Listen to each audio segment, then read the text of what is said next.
Victor Hale wasn't in the delivery room when his daughter took her first breath. He was in a hotel room 6 blocks away, fumbling with his shirt buttons while his phone buzzed relentlessly on a nightstand he didn't recognize. 15 missed calls, 23 unread messages. And somewhere in a sterile corridor filled with anxious fathers and tired nurses, his wife lay alone, holding a child he hadn't met yet, Giyashum. This isn't a story about redemption. It's about the single moment that defines everything after, the betrayal so perfectly timed it became impossible to forgive. Stay with me until the end. Drop a comment with your city so I can see how far this story travels. Hit that like button. You'll want to hear what happens next. Victor Hale had always believed he was the kind of man who could handle pressure. At 34, he'd built a career most people spent lifetimes chasing. Senior consultant at Mercer and Klein, the kind of firm that didn't hire, they selected. Corner office on the 19th floor with windows that overlook the entire downtown skyline. Tailored suits that cost more than some people's monthly rent. A handshake that closed deals worth millions, and a smile that opened doors most people didn't even know existed. People respected him. Feared him a little, maybe. Clients requested him by name. Junior associates studied his presentation style like it was a masterclass. His boss, Gerald Mercer himself, had pulled him aside at last year's Christmas party and told him he was exactly the kind of shark we need in these waters. Victor had liked that, being a shark, being necessary.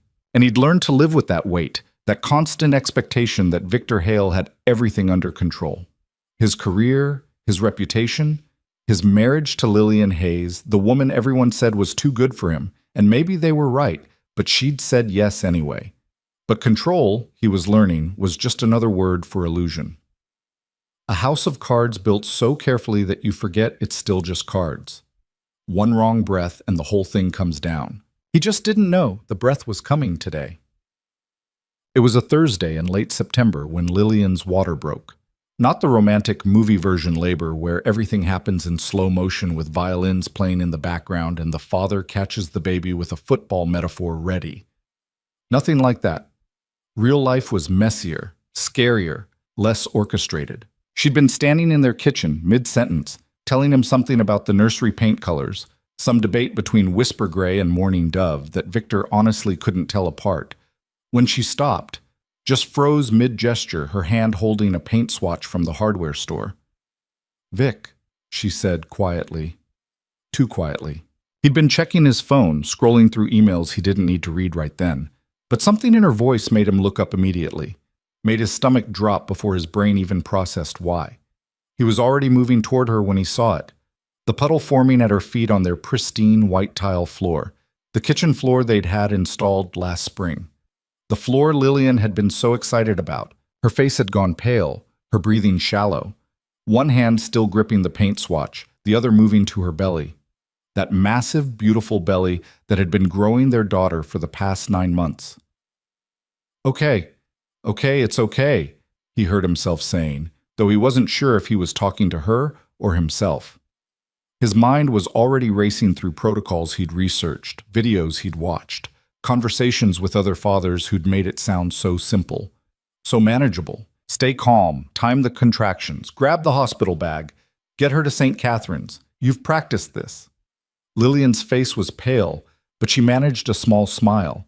That smile that had first made him fall in love with her 7 years ago at a fundraiser where he'd been bored out of his mind until she'd walked up and said something sharp and funny about the terrible wine. "We practiced this," she said now, her voice steadier than his felt. They had. Twice. Complete dry runs to St. Catherine's Medical Center, timing the route, memorizing the intake process, figuring out which entrance had the shortest walk to labor and delivery. Victor Hale didn't leave things to chance. Except he did. He just didn't know it yet. "Let me get your bag," he said, "and the car seat, and did we put the insurance cards in the folder?" "Victor." She grabbed his wrist, tight, her eyes locked on his. "Breathe." He breathed. "I'm going to change," she said. "Then we'll go. Slowly. We have time." "Are you sure? Because I read that sometimes—" "Victor, we have time." She always knew how to calm him down, how to cut through his spiraling with just a look, just a word. It was one of the things he loved most about her, one of the things he'd taken for granted. The drive to the hospital took 14 minutes. Victor kept his hands steady on the wheel, his voice even as he talked her through breathing exercises he'd memorized from some prenatal class they'd taken months ago.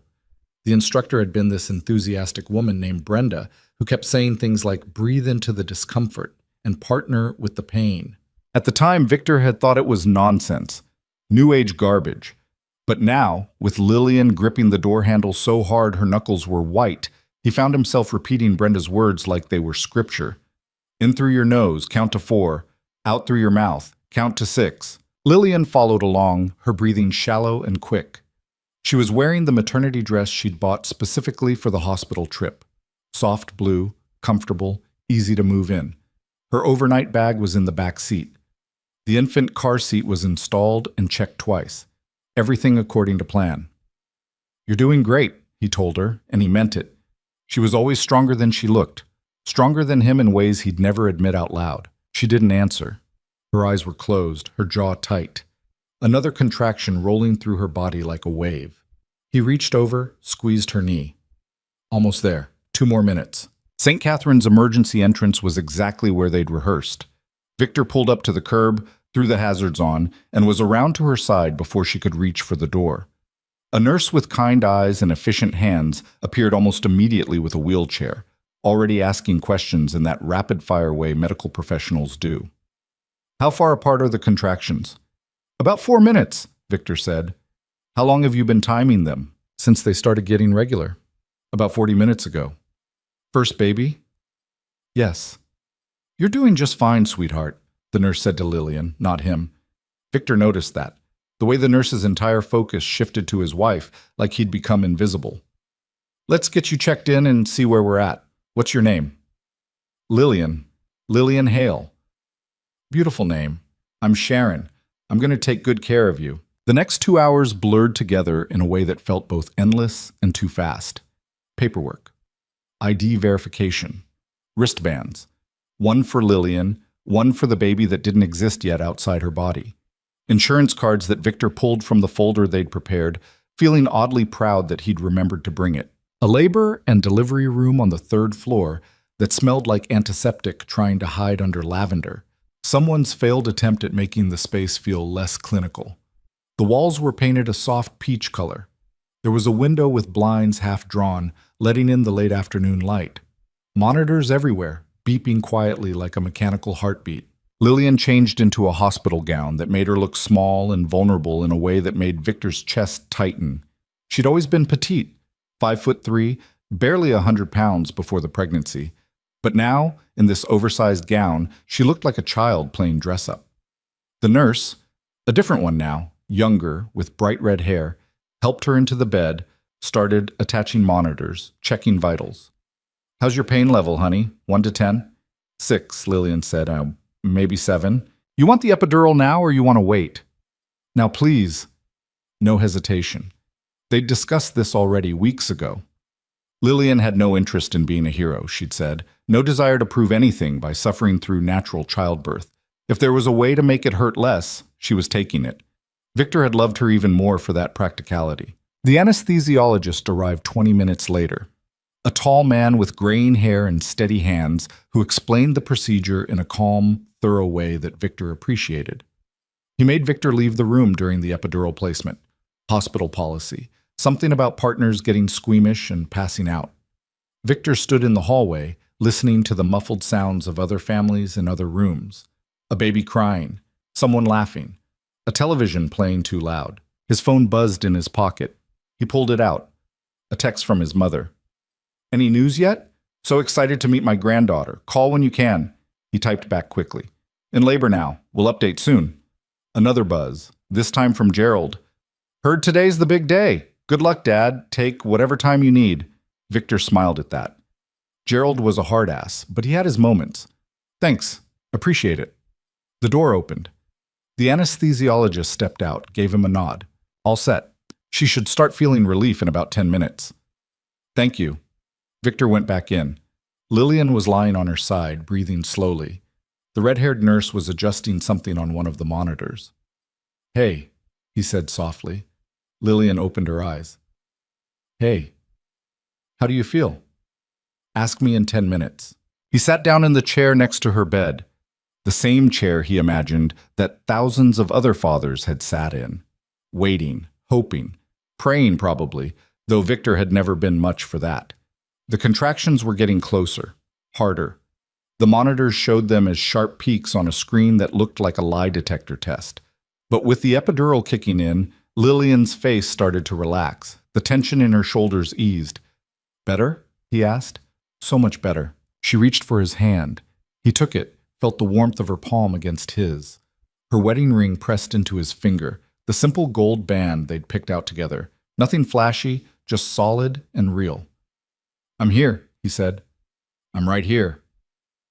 And for a while, he was. It was around hour 3 when his phone started buzzing more insistently. He'd silenced it, shoved it in his jacket pocket, tried to ignore it. The jacket was hanging on a hook by the door, but he could still feel it. That phantom vibration, the knowledge that someone was trying to reach him. Lillian's eyes were closed. The epidural had finally given her some relief, and she drifted into an exhausted half-sleep between contractions. The monitors beeped steadily. The red-haired nurse had stepped out to check on another patient.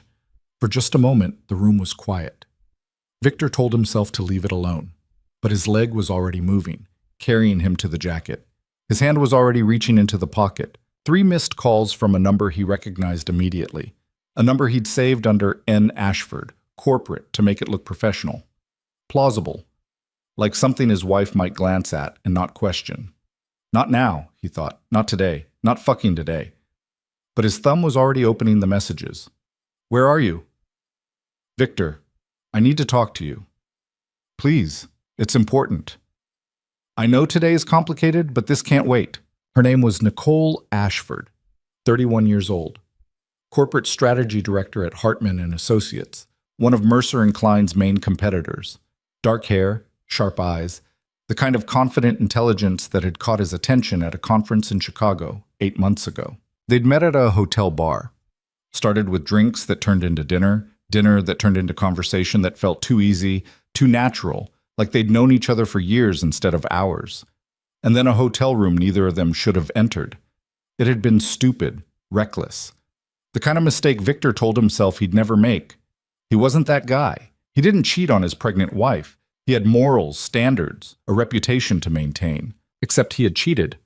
And then he'd done it again. And again. It had started as a one-time thing, a release valve for pressure he didn't know how to handle any other way. Lillian was pregnant, exhausted, her entire world consumed by the baby growing inside her. They hadn't been intimate in months. She fell asleep at 8:30 most nights. She talked about nothing but nursery themes and baby registries and breast pumps. He'd felt invisible in his own home, like he'd become an accessory to his wife's pregnancy instead of a participant in it. Nicole made him feel seen, made him feel like Victor Hale again instead of just the father or Lillian's husband.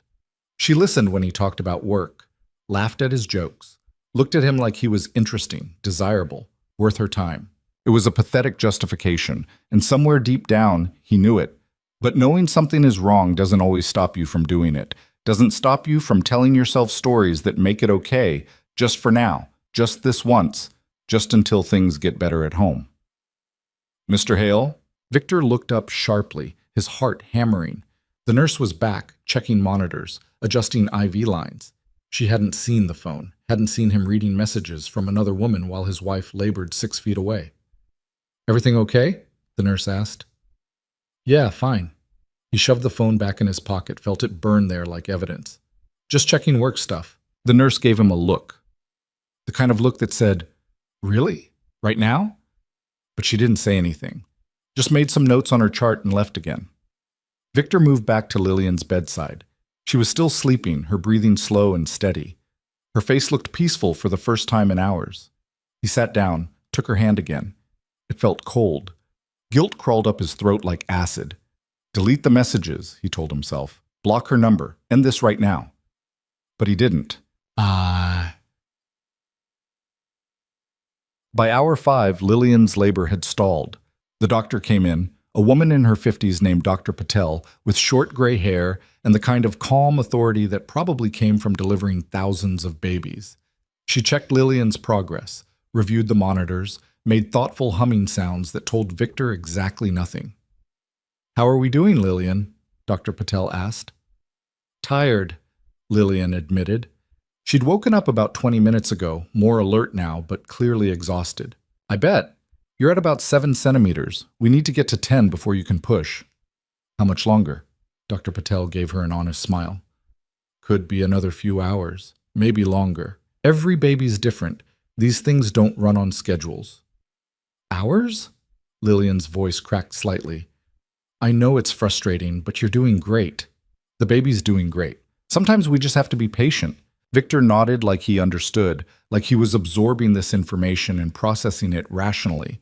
But all he could think about was Nicole's messages, the ones still sitting on his phone, the ones that said important and can't wait. "You should eat something," the nurse suggested to Victor.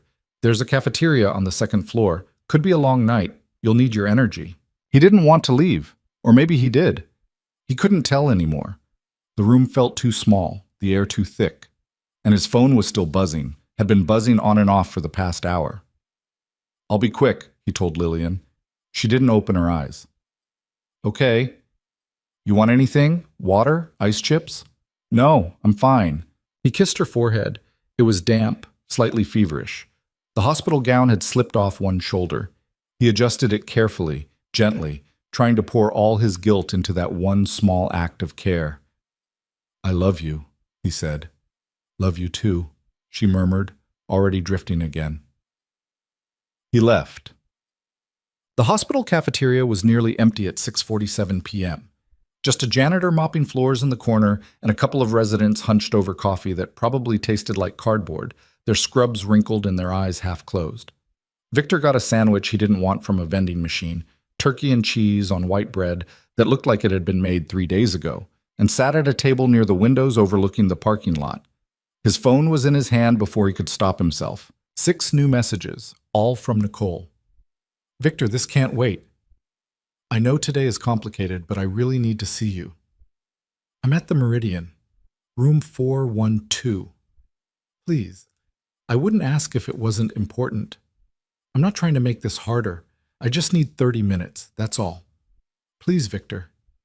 The Meridian Hotel, 6 blocks from St. Catherine's, 6 blocks from where his wife was in labor with their first child. He should have deleted the messages right then, should have blocked her number, gone back upstairs to Lillian, stayed by her side like he'd promised, but his fingers were already typing. "Can't right now. Lillian's in labor." The response came immediately, like she'd been waiting, phone in hand, for him to answer. "I know. I'm sorry. But this is about us, about what happens next. Just 30 minutes. Please, I'm begging you. Us." Like there was an us. Like this thing between them was something real and not just a series of bad decisions stacked on top of each other like a tower about to collapse. He stared at the message for a long time. The sandwich sat untouched on the table in front of him. Outside, the sky was turning that particular shade of purple that comes right before dark.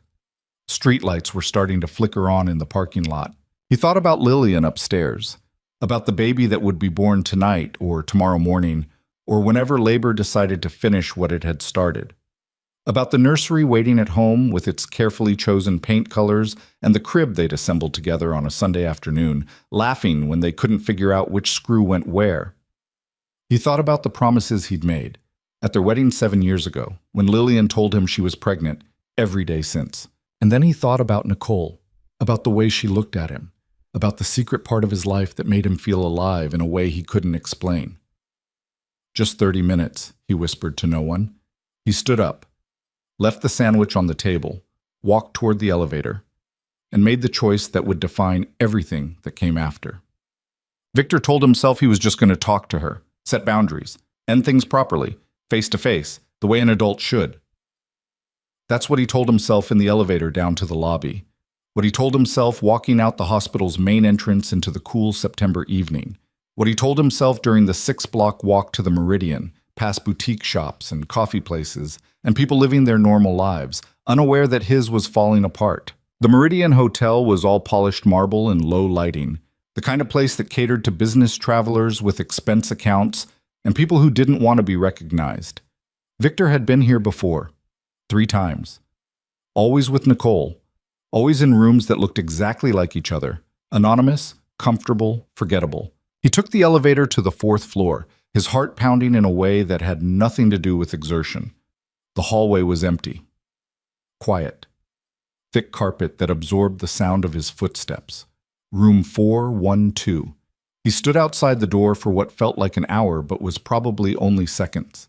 His hand was raised to knock. His phone was in his pocket, buzzing again. He didn't check it. He knocked. Nicole opened the door almost immediately, like she'd been standing on the other side, waiting. She was dressed simply. Dark jeans, a black sweater, but she looked the way she always did, effortlessly put together, confident in a way that felt magnetic. Her eyes were red, like she'd been crying. "Thank you for coming," she said quietly. "I can't stay long," Victor said, but he was already stepping inside. The room was nicer than it needed to be. King bed with white linens, city view through floor-to-ceiling windows, a desk with a lamp, a bathroom visible through an open door, the kind of space designed for comfort and privacy.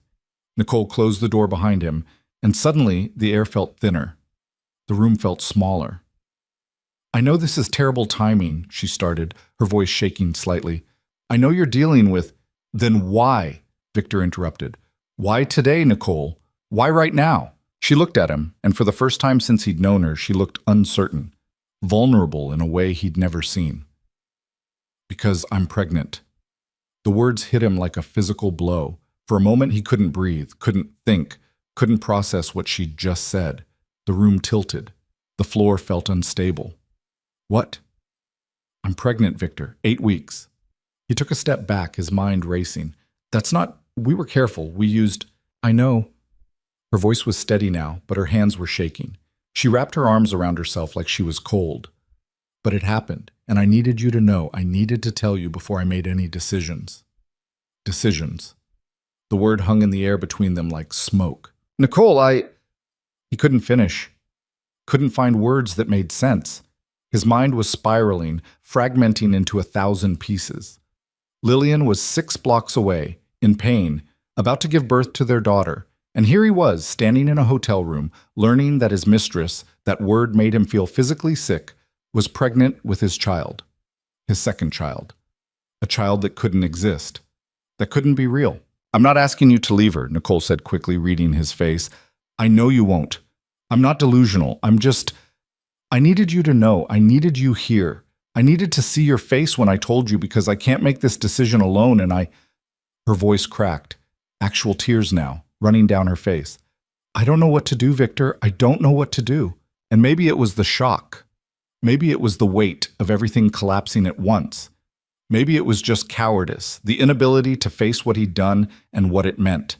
But when she stepped closer, when she put her hand on his chest and looked up at him with those eyes that had always seen through his carefully constructed walls, he didn't pull away. "I can't do this," he said, but his voice sounded hollow, weak. "I know," she whispered. "I know you can't, but I needed to see you. I needed—" And then she kissed him. Later, Victor would try to remember the exact sequence of events, how it escalated, how they went from standing near the door to sitting on the edge of the bed, how his jacket ended up on the floor, how her sweater ended up next to it. He would try to pinpoint the moment when he could have stopped, should have stopped, the moment when he made the conscious choice to keep going instead of walking out. But the truth was, there wasn't one moment. There were 100 small moments, each one a choice, each one leading to the next. Nicole's hands in his hair, his phone buzzing in his pocket, once, twice, 3 times, and him ignoring it, the sound of her breathing, the feel of the hotel bed beneath them, the city lights outside the window painting everything in orange and gold. He told himself it would just be a moment, one moment to process, to think, to figure out what the hell he was supposed to do. But moments have a way of stretching, of becoming minutes, of becoming choices you can't take back. His phone kept buzzing. He kept ignoring it. And 6 blocks away, in a hospital room with lavender air freshener and monitors that beeped like mechanical hearts, Lillian Hayes pushed their daughter into the world without him. Botsam. It was the 11th missed call that finally broke through the fog. Victor pulled away from Nicole, breathless, his head spinning like he'd been drinking, though he was painfully, horribly sober. His shirt was half unbuttoned. His hair was a mess. Nicole sat on the edge of the bed, looking at him like she was trying to memorize his face. "Victor," she started, but he was already fumbling for his phone, already seeing the screen light up with notifications that made his blood run cold. 23 missed calls, 41 text messages. His hands went numb. The phone almost slipped from his grip. The most recent message was from the hospital, an automated notification sent at 8:47 p.m. "Congratulations! Baby girl delivered at 8:47 p.m. Mother and child stable. Please contact the nursing station for room information." He read it twice, 3 times. The words wouldn't process, wouldn't become real. 8:47 p.m. He checked the time on his phone, 9:13 p.m. 26 minutes ago, his daughter had been born. 26 minutes ago, while he was here, in this room, with this woman who wasn't his wife. 26 minutes. "Victor?" Nicole's voice sounded far away, like she was speaking through water. "What is it? What's wrong?" He couldn't look at her, couldn't speak, couldn't breathe. He was already moving, grabbing his jacket from the floor, his phone clutched in his hand like a lifeline. "Victor, wait, I have to go. But we need to talk about what I told you, about the baby, about what we're going to... I have to go." He didn't wait for her response, didn't look back, just opened the door and ran. The 6 blocks back to St. Catherine's felt like 6 miles. Victor's lungs burned, his dress shoes slapping against pavement, his mind a white noise storm of panic and self-hatred, and the word no repeating over and over like a prayer. "No, no, no, no, please, no." He burst through the hospital's main entrance, past the security guard who shouted something about visiting hours, into the elevator that moved too slowly, his finger jabbing the button for the 3rd floor like that would make it move faster. The doors opened. He ran down the corridor, past nurses who looked at him with concern, past other families in other waiting rooms, past everything until he reached labor and delivery. Room 3. The door was half open. He stopped just outside, his hand on the frame, trying to catch his breath, trying to prepare himself for what he was about to see, what he was about to face. Inside, he could see Lillian. She was propped up in the hospital bed, her hair damp and messy around her face, her skin pale but glowing in that way new mothers do. The hospital gown was askew. There were dark circles under her eyes. She looked exhausted, beautiful, broken. And in her arms, wrapped in a standard-issue hospital blanket with pink and blue stripes, was a tiny, impossibly small human being. Their daughter. A nurse was adjusting something on a monitor. Another was making notes on a chart. Neither of them looked at him. But Lillian did. Her eyes met his across the room, and in that single moment, Victor saw everything. Saw his absence reflected back at him like a mirror. Saw the missed calls. The timing that was too perfect to be coincidence. Saw her alone, in pain, bringing their child into the world while he was somewhere else. She didn't say anything, didn't have to. Her face just closed, like a door locking, like a light switching off, like something breaking so quietly you could only hear it if you were listening for it, and Victor was listening. Finally. Too late. "Mr. Hale," one of the nurses said too brightly. Professional smile plastered on. "Congratulations. You have a beautiful baby girl." He forced himself to move forward, to step into the room that felt like a crime scene, to look at the child he'd missed being born. The moment he'd sacrificed for 26 minutes in a hotel room. She was perfect. Tiny fingers curled into fists smaller than walnuts, dark hair, impossibly soft-looking, eyes squeezed shut against the harsh fluorescent light. Breathing, alive, real, his daughter. "Do you want to hold her?" the nurse asked gently. His voice cracked. He cleared his throat, tried again. "Yes, please." Lillian shifted, moving the baby slightly in her arms, and for a terrible moment Victor thought she might refuse. Might tell him he didn't deserve to hold her, might scream at him, throw him out, call him exactly what he was. But she didn't. She just carefully, gently transferred their daughter into his arms. Her movements were mechanical, practiced. Like she'd rehearsed this handoff with the nurses while he was gone. The baby was warm, impossibly light, like she weighed nothing at all. She made a small sound, almost a sigh, and nestled against his chest like she belonged there. Victor looked down at her, this perfect, innocent thing who had no idea what her father had just done, what he'd chosen in the minutes before she existed, what he'd sacrificed for 26 minutes of selfishness. And something inside him shattered. Completely. Irreparably. "Her name," Lillian said quietly from the bed. Her first real words to him. Her voice was flat, emotionless. "We said Emma, if you still want that." "Emma," he repeated. The name they'd picked out 3 months ago, lying in bed together on a lazy Sunday morning, Lillian's hand on her swollen belly, both of them imagining who this person might be. "Yeah, Emma's perfect." "Okay." The nurse smiled, still trying to maintain the veneer of celebration. "Emma Hale. Beautiful name. I'll get that on the birth certificate paperwork. Congratulations, you two. She's absolutely precious." She left. The other nurse followed after checking one more monitor, adjusting one more IV line. And suddenly it was just the three of them. Victor held his daughter. Lillian watched him from the bed, her expression unreadable. The monitors beeped. The lavender air freshener did its best to mask the smell of antiseptic and blood. "I'm sorry," Victor said finally. The words felt pathetic, insufficient, like trying to patch a sinking ship with a Band-Aid. "Lillian, I'm so sorry I wasn't here. I'm so sorry. Where were you?" Her voice was calm. Too calm. The kind of calm that comes before a storm or after one, when everything's already been destroyed and there's nothing left to rage about. He couldn't lie. The words wouldn't come. But he couldn't tell the truth either. Couldn't say I was with another woman. I was with the woman who's carrying my second child. I was choosing her over you for 26 minutes while you brought our daughter into the world alone. I had to take care of something. Something. Yes. Something more important than being here when your daughter was born. It wasn't a question. It was a statement, an observation, a fact being logged and filed away.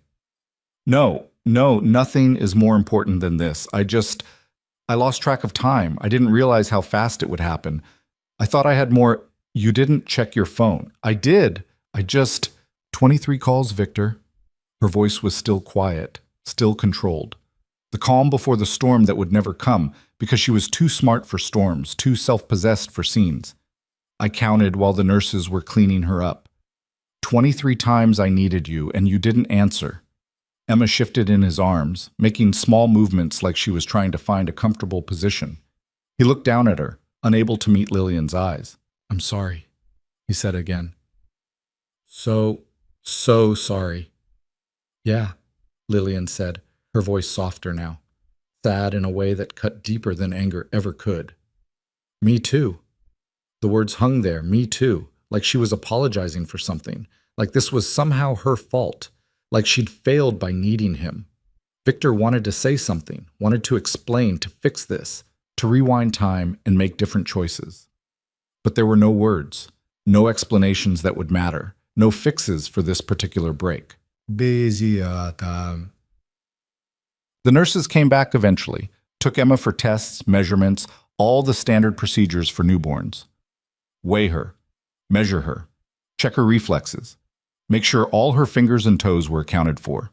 7 pounds, 4 ounces, 20 inches long, perfect APGAR scores, everything exactly as it should be, except for the father who wasn't there when she arrived. They offered to set up a cot in the room for Victor to stay the night.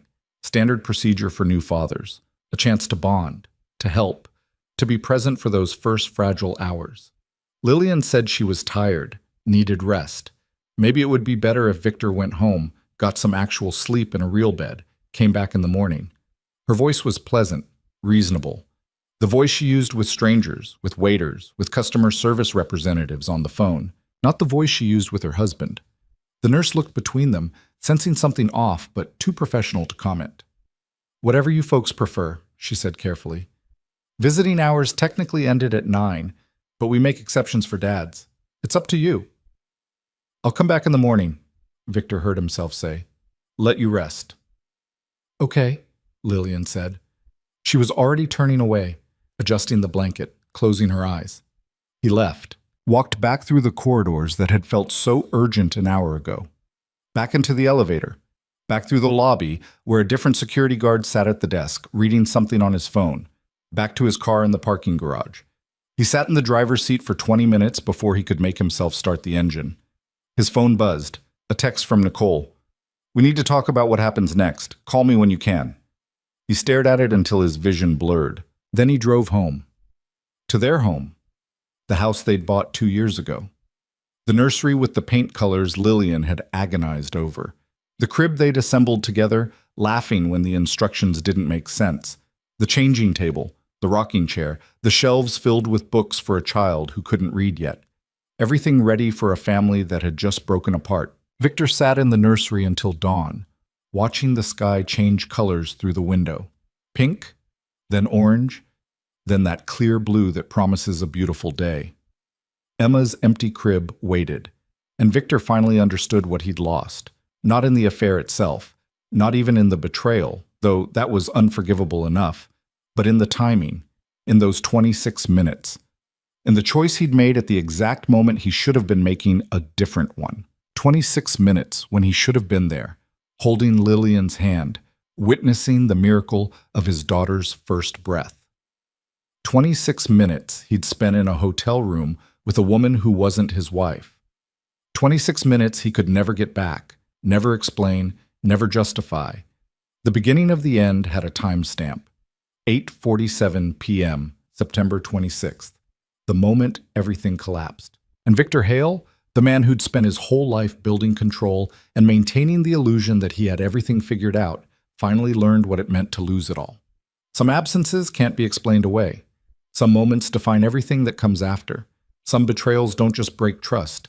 They rewrite who you are forever. The sunrise Victor watched through the nursery window was the kind of beautiful that felt like mockery.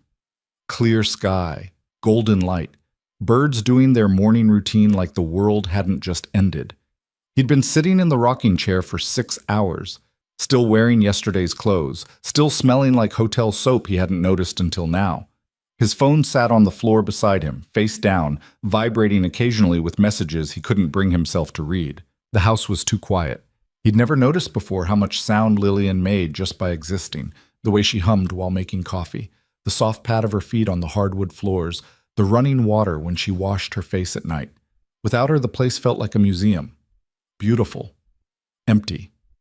Dead. At 7 a.m., his phone rang. Not a text, an actual call. He picked it up without looking. "Hello?" "Victor, it's your mother." He'd forgotten. Of course she'd call. She'd been waiting for news.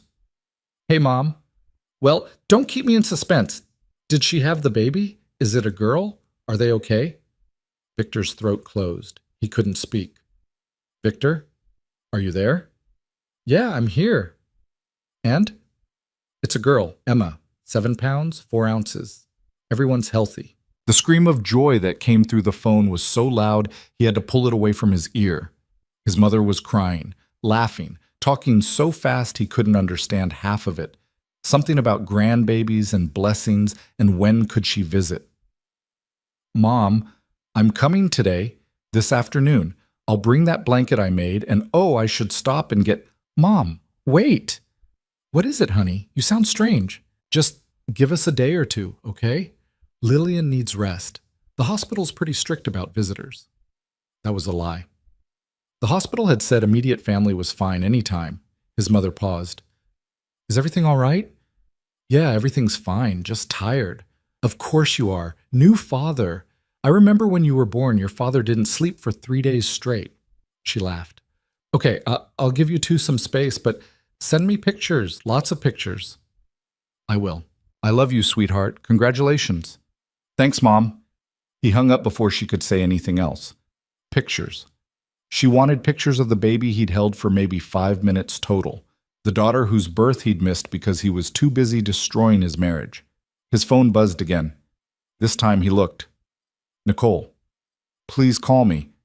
We need to figure this out." He typed back without thinking. "I can't do this right now. Victor, I'm pregnant with your child. You can't just ignore that." "I'm not ignoring it. I just need time." "How much time?" He stared at the message. How much time did it take to fix the unfixable? To undo choices that couldn't be undone? "I don't know." He turned the phone off completely, shoved it between the couch cushions like that would make it stop existing. Then he stood up, walked to the bathroom, and looked at himself in the mirror. The man looking back was a stranger. Red eyes, day-old stubble, shirt wrinkled and half untucked, hair sticking up in directions that defied physics. He looked like exactly what he was, a man who'd lost everything that mattered. Victor turned on the shower, made it as hot as he could stand, stood under the spray until his skin turned red and the bathroom filled with steam so thick he couldn't see his reflection anymore. When he got out, his phone was ringing again. He'd forgotten he turned it off. Muscle memory must have turned it back on. The hospital. St. Catherine's main number. His heart stopped. Hello? Mr. Hale? This is Sharon from Labor and Delivery. Is everything okay? Is the baby... Everyone's fine, Sharon said quickly. Mrs. Hale asked me to call. She's being discharged this morning, 10 a.m. She wanted to know if you'd be able to pick them up. Victor checked his watch. 8:30. Yes, of course. I'll be there. Wonderful. We'll have her ready in the main lobby. And Mr. Hale? Yeah? Congratulations. Your daughter is beautiful. Thank you. He hung up. 90 minutes to get himself together, to figure out what to say when he saw Lillian, to prepare for bringing his family home to a house that already felt broken. He got dressed. Khakis and a button-down shirt. The kind of outfit that said responsible father instead of man who cheated on his wife during labor. Brushed his teeth twice, put on cologne, grabbed the car seat from the nursery and carried it downstairs. The whole time, his hands were shaking. St. Catherine's lobby was busy at 10 a.m. Families coming and going, flowers being delivered. A volunteer at the information desk helping an elderly couple find their way to cardiology. Victor stood near the entrance, car seat in hand, feeling like everyone who passed could see exactly what he'd done. Like his guilt was written across his forehead in permanent marker. The elevator doors opened. Lillian appeared in a wheelchair pushed by a nurse, with Emma bundled in her arms. She was dressed in the clothes she'd worn to the hospital yesterday, yoga pants and an oversized sweater. Her hair was pulled back in a messy ponytail. No makeup. She looked exhausted and beautiful and utterly unreachable. Victor walked over. Hey. Hi.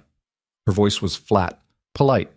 The voice you'd use with an Uber driver. The nurse, a different one from last night, smiled at him. Ready to take these ladies home? Yeah. Car's right outside. They went through the discharge process in silence. Paperwork signed.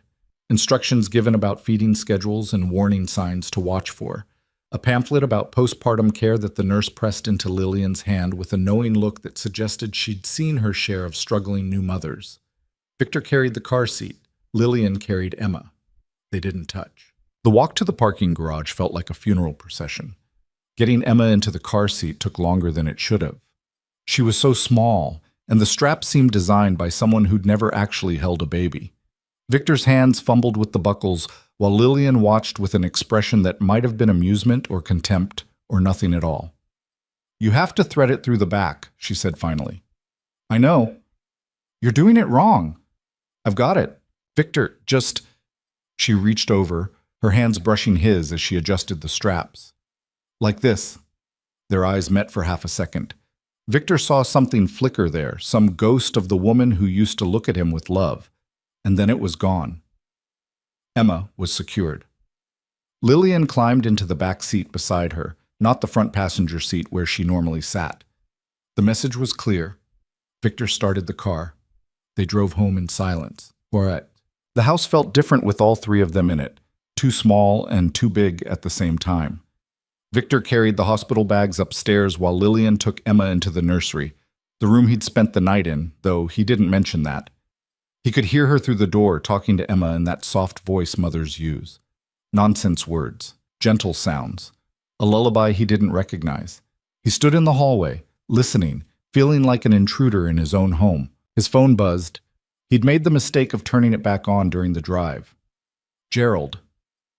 Heard the big news. Take all the time you need. We'll hold down the fort. Then his mother again. Dying for pictures. How's my grandbaby? Then Nicole. We need to talk today. This isn't going away. He deleted that one without responding. The nursery door opened. Lillian stood there, Emma asleep in her arms. I'm going to feed her and then try to sleep, she said. not an invitation, a statement of fact. Do you need anything? Water? Food? I could make... No, we're fine. Lillian, I'm tired, Victor. Please. She closed the door. Not a slam, just a quiet, definitive click. Victor stood there for a long moment, then went downstairs to the kitchen. Made coffee he didn't want. Sat at the table, stared at his phone. Nicole's message sat in his deleted folder, but he could still see it in his mind. We need to talk. She was right, they did. But what was there to say? What solution existed for this particular problem? Option 1. Tell Lillian everything. Watch his marriage implode completely, lose his daughter, because there was no way Lillian would let him have custody after this. Option 2. Don't tell Lillian. Help Nicole with whatever she decided to do. Live with the secret eating him alive from the inside. Option 3. There was no option 3. His phone rang. Nicole again. This time he answered.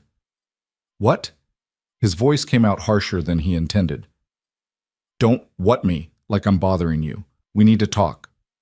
I know. Then why won't you call me back? Why won't you? Because my wife just came home from the hospital with our daughter, Nicole. Because I'm trying to figure out how to function when everything is falling apart.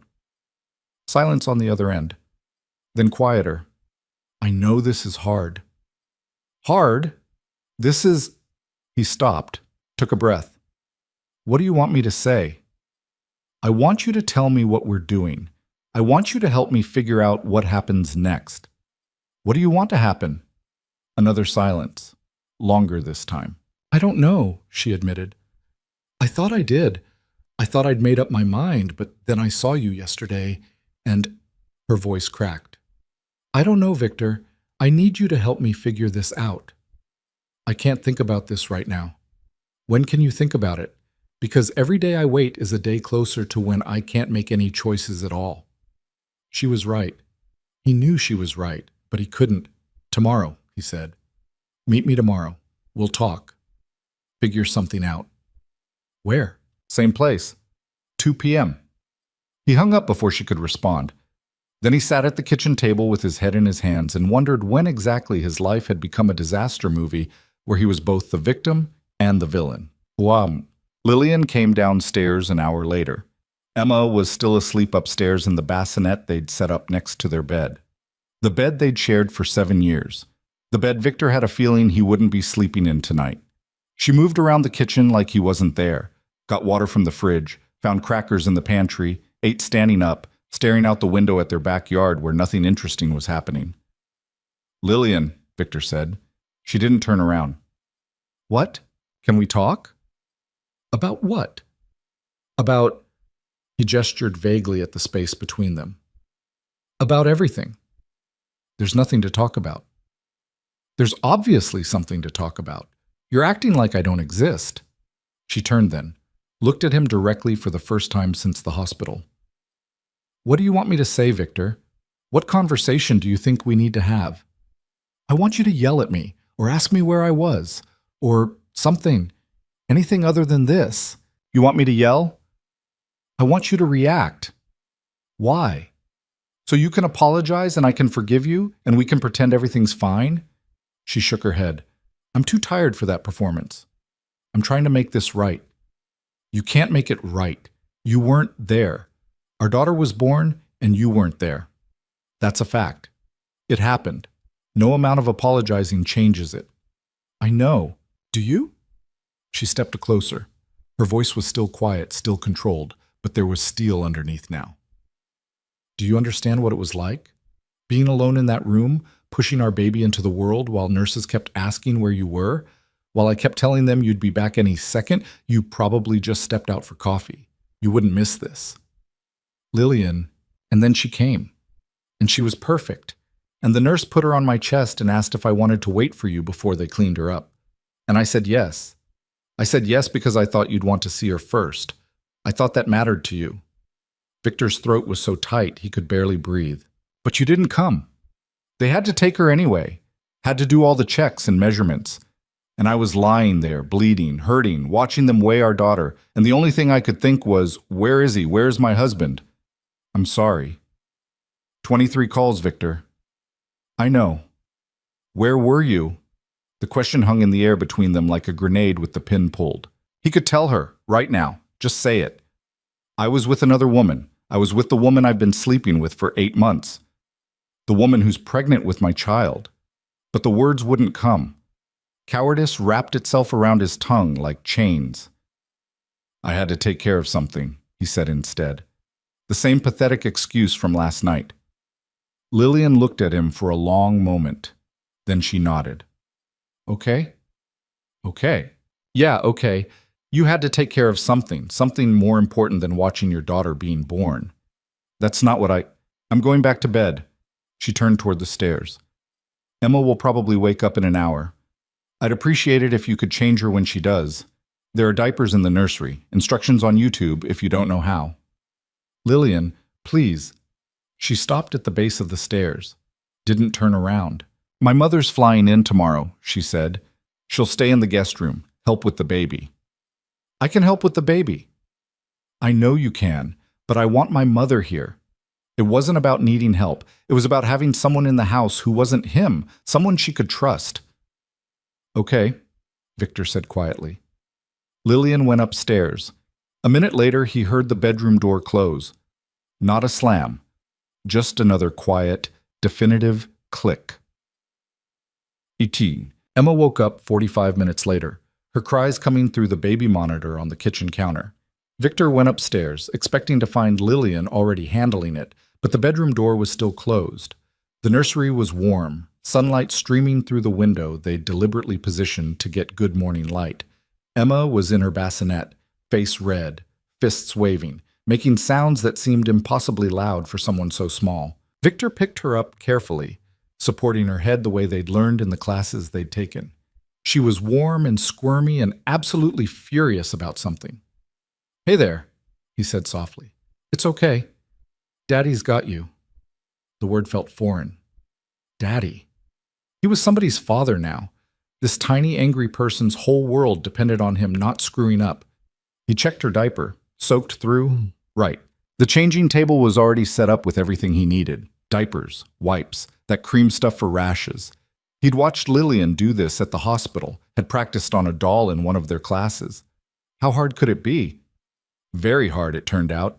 Emma did not want to be changed. She kicked. She screamed. She somehow managed to pee on him mid-diaper change, a tiny fountain that soaked through his shirt. Seriously? He muttered. She screamed louder. He got the new diaper on eventually. It was crooked and probably too tight, but it was on. Victory. There, he said, picking her up again. See? Not so bad. She was still crying, differently now, not angry. Hungry, maybe? He carried her downstairs, got a bottle from the fridge Lillian had pumped earlier, and warmed it up the way the nurses had shown them. Emma latched on immediately, her cries stopping like someone had flipped a switch. Victor sat in the living room, holding his daughter while she ate, and for just a moment, everything else faded away. Nicole, the hotel room, the 23 missed calls. All of it gone, replaced by this. Emma's tiny fingers wrapped around his thumb, her eyes half closed. The small sounds she made while drinking. I'm sorry, he whispered to her. I'm sorry I wasn't there. I'm sorry I'm going to let you down. I'm sorry I'm not the father you deserve. She kept drinking, unbothered by his confession. Too young to understand. Too innocent to care. When the bottle was empty, he burped her the way he'd been taught, held her against his shoulder, patted her back gently until she made a small sound and spit up on his already ruined shirt. Great, he said, but he was smiling, couldn't help it. He changed his shirt, put Emma back in her bassinet, sat beside her while she fell asleep, her breathing evening out into that steady rhythm that meant she was down for at least an hour. His phone buzzed. Nicole again. Tomorrow, 2 p.m. Don't bail on me. The smile died on his face. Tomorrow, 12 hours from now. He'd have to figure out what to tell Lillian, where to say he was going, what excuse would work, and then he'd have to sit across from Nicole and make decisions about a second child. A second life he'd helped create through nothing but selfishness and stupidity. Emma shifted in her sleep, one tiny hand escaping from her swaddle. Victor tucked it back in gently. What have I done? he whispered. No one answered. Lillian's mother arrived at noon the next day, a whirlwind of perfume and efficiency and barely concealed hostility toward Victor. Her name was Margaret. She'd never quite approved of him, thought Lillian could have done better, married someone with better breeding, more money, fewer sharp edges. Now standing in their living room with her designer luggage and her pursed lips, she looked at Victor like he was a stain on her daughter's otherwise perfect life. "Victor," she said. Not a greeting, an acknowledgement. "Margaret, good to see you." "I'm sure." She turned to Lillian, who'd come downstairs with Emma. "Oh, darling, look at you. You look exhausted." "I just had a baby, Mom." "I know, but still. You need rest. Proper rest." "Where's your room? I'll get settled, and then I can take over for a while." "Guest room. Upstairs, second door on the left." Margaret took her bags upstairs without another word to Victor. Lillian sat on the couch, Emma in her arms. Victor stood awkwardly by the kitchen, unsure if he should stay or go or disappear entirely. "Your mother hates me," he said. "She doesn't hate you. She definitely hates me. She thinks you're not good enough for me. There's a difference." "And what do you think?" Lillian looked at him, really looked at him. Her eyes were tired but clear. "I think I don't know you as well as I thought I did." The words hit harder than anger would have. "Lillian, you're going somewhere today." It wasn't a question. How did you? You keep checking your phone. You're fidgeting. You have that look you get when you're about to tell me you have to work late." She adjusted Emma in her arms. "So where are you going?" He could lie. Make up something about work, about a client, about anything.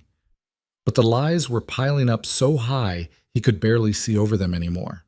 "I have to meet someone," he said. "About something from work. It won't take long." "What time?" 2. "Will you be back for dinner?" "Yeah, definitely." She nodded. Didn't ask any more questions. Didn't push. That was somehow worse than if she'd interrogated him. Margaret came back downstairs. "Lillian, darling, you should rest. Let me take the baby." "I'm fine, Mom." "You're not fine. You just gave birth. You need sleep. I'll handle Emma." She took the baby before Lillian could protest. "Go, lie down. That's an order." Lillian looked at Victor. "Will you be here?" "I have that meeting at 2, but—" "Right, the meeting." She stood up. "Well, have fun with that." She went upstairs. Margaret looked at Victor with eyes that could cut glass. "Whatever you're doing," she said quietly, "stop." I've been married for 37 years, Victor. I know what guilt looks like. I know what secrets look like, and I know what happens to men who think they're clever enough to hide them. Margaret, I don't care what it is. I don't want to know, but my daughter just had a baby, and she needs you to be better than whatever you're being right now." She looked down at Emma, her expression softening. "This beautiful girl needs you to be better." Victor couldn't meet her eyes. "Fix it," Margaret said. "Whatever it is, before it's too late." She took Emma into the kitchen, leaving Victor alone in the living room with the weight of her words pressing down on him like gravity. The Meridian Hotel looked the same as it had 2 days ago. Same marble lobby, same discreet lighting, same feeling of illicit secrecy that made Victor's skin crawl. He was 10 minutes early, sat in the lobby bar, ordered a whiskey he didn't drink, and watched the elevator doors like they might offer some kind of salvation. Nicole appeared at exactly 2 p.m. She was dressed professionally, slacks and a blouse, like this was a business meeting instead of what it actually was. She saw him, walked over, sat down across from him without ordering anything. "Thanks for coming," she said, like I had a choice. "You always have a choice, Victor. That's the problem." "Fair point." They sat in silence for a moment. The bar was mostly empty, a businessman in the corner on a phone call, a couple by the window who looked like they were celebrating something. "I can't keep doing this," Victor said finally. "Doing what?" "This. Us. Whatever this is." "There is no us. There is just a situation we need to handle." "Don't call it a situation. It's a child." Nicole's jaw tightened. "I know what it is. So what do you want from me?" She looked at him for a long moment. When she spoke, her voice was different, softer, more vulnerable than he'd ever heard it. "I want you to tell me what to do." Because I can't make this decision alone. It's your body, your choice. Don't give me that political answer. I'm asking you, Victor, as the father, what do you want? What did he want? To rewind time, to never have met her, to never have made the choices that led them here. But that wasn't an option. He stopped, started again. I have a daughter at home, Emma. She's 2 days old, and I already missed the most important moment of her life because I was here with you. I can't, his voice cracked. I can't do this to her, to Lillian. I can't be the father who destroyed his family. So you want me to end it? I want you to do whatever you need to do, and I'll support that, financially, whatever you need. But I can't leave my family. I can't be part of this child's life in any real way. Nicole's eyes filled with tears. She blinked them back angrily. You know what's funny? I always thought if I got pregnant, it would be this joyful thing, this moment of celebration. But instead, I'm sitting in a hotel bar with a married man, begging him to care. I do care. No, you don't. You care about your reputation, your perfect life, your wife who doesn't know what you really are. That's not fair. None of this is fair. Her voice rose. The businessman in the corner looked over. She lowered it again, leaning forward. I didn't plan this. I didn't want to be the other woman. I didn't want to fall for someone who was never really available. You said you weren't asking me to leave her. I'm not. I'm just asking you to... She wiped at her eyes. I don't know what I'm asking. I don't know what I want anymore. They sat there, two people who'd made terrible choices and were now drowning in the consequences. I'll give you money, Victor said finally. Whatever you need, for whatever you decide. I don't want your money. Then what do you want?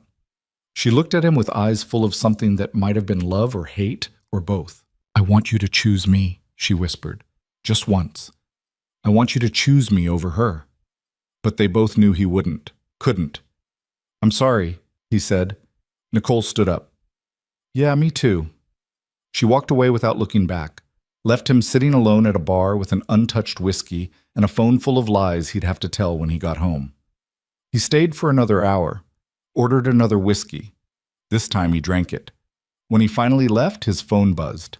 Lillian, your mother called. I told her about Emma. She's coming tomorrow too. Apparently, we're having a whole family gathering. Lucky us.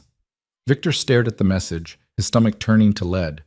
His mother, Margaret, Lillian, Emma, all in one house, all watching him, all waiting for him to slip up. And somewhere across town, Nicole sat alone with a decision that would change everything no matter what she chose. Victor got in his car, drove home, pulled into the driveway of a house that didn't feel like his anymore, and wondered how much longer he could keep all the pieces in the air before they came crashing down. Inside, through the window, he could see his mother-in-law holding his daughter, could see the warm light of the living room, the picture of domestic happiness, a picture he'd shattered without anyone knowing yet. His phone buzzed one more time. Nicole. I made an appointment, Thursday, 10 a.m. I thought you should know. Thursday, 2 days from now. Victor sat in his car in his own driveway and finally let himself cry. Victor didn't know how long he sat there. Long enough for the sun to shift angles, casting different shadows across the dashboard. Long enough for his hands to stop shaking. Not long enough to figure out what the hell he was supposed to do next. The front door opened. Margaret stood framed in the doorway, Emma in her arms, looking out at him with an expression that could freeze water. He wiped his face quickly, got out of the car, tried to arrange his features into something that didn't scream, I just came from ending an affair with a woman who's carrying my second child. You've been sitting out here for 20 minutes, Margaret said as he approached. No greeting, just accusation. I was on a call, work stuff. Right, work stuff. She didn't believe him, didn't even pretend to. Lillian's resting. Emma just ate. She'll need to be changed in about an hour. I can do that. Can you? Margaret's eyes were sharp. Because from where I'm standing, it looks like you can barely handle being present. Margaret, save it. I don't care what your excuses are. She adjusted Emma in her arms. My daughter deserves better than whatever this is. This baby deserves better. And if you can't figure out how to be what they need, then maybe you should think about whether you belong here at all. She went back inside, leaving the door open behind her. An invitation or a test? Victor wasn't sure which. He followed her in anyway. The house smelled like something Margaret had cooked. Chicken soup, probably, because that's what she made whenever anyone in the family was sick or tired or going through something. The smell reminded Victor of better times, of Sunday dinners at Lillian's parents' house before they were married, when Margaret still thought he might be good enough for her daughter. "Where's Lillian?" he asked. "I told you, resting." Margaret put Emma in the bassinet they'd moved to the living room. "You should probably do the same. You look like hell." "Thanks. I'm not complimenting you. I'm stating facts." She moved to the kitchen, started washing dishes that were already clean, keeping her hands busy. "Your mother called while you were out, at your meeting." "What did she say?" "That she's arriving tomorrow morning, 8 a.m. flight, wants to be picked up from the airport." Victor's stomach dropped. "Did you tell Lillian?" "Of course I told Lillian. Why wouldn't I?" "Because now both mothers would be here, both watching, both waiting for him to crack." "How did she take it?" Margaret turned to look at him, her hands still in the soapy water. "How do you think she took it?" "She smiled, said it would be nice, then went upstairs and closed the door." "Maybe I should go talk to her." "Maybe you should leave her alone." "She's my wife." "Then act like it." Margaret pulled her hands from the water, dried them on a towel. "Whatever you're doing, Victor, and we both know you're doing something, it needs to stop, before you lose everything." "I'm not—" "Don't lie to me. I've been where she is, young mother, exhausted, trusting my husband to be the man he promised to be." Her voice went quiet, dangerous. "You know what I found out 15 years into my marriage?" Victor didn't answer. "That trust is easy to break and impossible to fix. That some betrayals are so fundamental, they change the entire foundation of what you built together. And that children always suffer the most." "Margaret, I'm not finished." She stepped closer. "My daughter loves you. I don't know why, but she does. And that baby in there deserves a father who's actually present. So whatever you're choosing over them right now, it's not worth it. I promise you that." She left the kitchen, went upstairs, left Victor alone with Emma sleeping peacefully in her bassinet and the weight of decisions pressing down on him like concrete. His phone buzzed. Nicole again. "Thursday, 10 a.m., Mercy Women's Center on 5th. Do you want to come with me?" He stared at the message until the screen went dark. Then he deleted it. Deleted the entire conversation thread, like that would make it disappear from reality. Emma made a small sound in her sleep. Victor moved to the bassinet, looked down at his daughter. She was perfect. Tiny nose, rosebud mouth, completely innocent of the chaos her father had created. "I'm sorry," he whispered. "I'm so sorry." She slept on, unbothered by apologies she couldn't hear. Lillian came downstairs at 6. Victor was in the kitchen, attempting to make dinner from whatever Margaret hadn't already cooked. Pasta, sauce from a jar, nothing complicated. "Hey," he said when she appeared. "Hey." She looked better, still tired but more alert. She'd changed clothes, put her hair up. "Where's my mom?" "Upstairs, reading, I think." "And Emma?" "Asleep. She's been down for about an hour." Lillian nodded, moved to the fridge, got water, stood there drinking it, not looking at him. "I'm making dinner," Victor offered. "Pasta. Nothing fancy." "Okay. Your mom made soup earlier, if you'd prefer that." "Pasta's fine." The silence stretched. Victor stirred the sauce, even though it didn't need stirring. "Your mother's coming tomorrow," Lillian said finally. "Yeah, Margaret told me. 8 a.m. flight. I'll pick her up." "She's staying how long?" "A week, probably. You know how she is." Lillian made a sound that might have been a laugh or a sigh. "2 mothers in one house. This should be interesting. They'll probably gang up on me." "Probably." She set down her water glass. "Victor, can I ask you something?" His heart stopped. "Yeah, of course." "That meeting you had today, the work thing. What about it?" "Was it actually about work?" The question hung in the air. Victor's hands froze on the spoon. He could lie. Probably should lie. Say yes, it was work. Just a difficult client. Nothing to worry about. But he was so tired of lying. "No," he said quietly. "It wasn't work." Lillian absorbed this. Her face didn't change. Okay. Lillian, I don't want to know. She held up a hand. Whatever it was, whoever it was, I don't want to know right now. I can't handle it right now. But Emma is 4 days old, Victor. 4 days. My body hurts. My breasts are engorged. I'm running on maybe 6 hours of total sleep since Thursday. I cannot have whatever conversation you think we need to have. Then when? I don't know. Not now. She left the kitchen, went to check on Emma, left Victor standing over a pot of pasta sauce, feeling like the world's biggest coward. The timer went off. He drained the pasta, served it onto plates, called everyone for dinner. They ate in near silence. Margaret made pointed comments about the sauce needing more oregano. Emma woke up halfway through, and Lillian took her upstairs to nurse. Victor cleaned up the dishes, while Margaret watched him like she was cataloging his failures. Your mother's going to see right through you, she said. My mother sees what she wants to see. Don't be so sure. Mothers know things. Victor didn't answer, just kept washing dishes. That night, he slept on the couch. Not because Lillian asked him to, because he couldn't bring himself to climb into their bed, to lie next to her, to pretend everything was normal when it so clearly wasn't. He lay there in the dark, listening to the house settle around him, Emma crying upstairs at 1 a.m. Lillian's soft footsteps as she went to comfort her. Margaret's door opening and closing, the refrigerator humming, all the normal sounds of life continuing despite everything falling apart. His phone lit up on the coffee table. Nicole. Can't sleep. Keep thinking about Thursday. I'm scared. He should ignore it, should delete it, should throw his phone out the window. Instead, he typed back, Me too. 3 dots appeared, disappeared, appeared again. Will you be there? He stared at the question for a long time. Thursday, 10 a.m. The same time he was supposed to pick his mother up from the airport. I don't know. Please, Victor, I can't do this alone.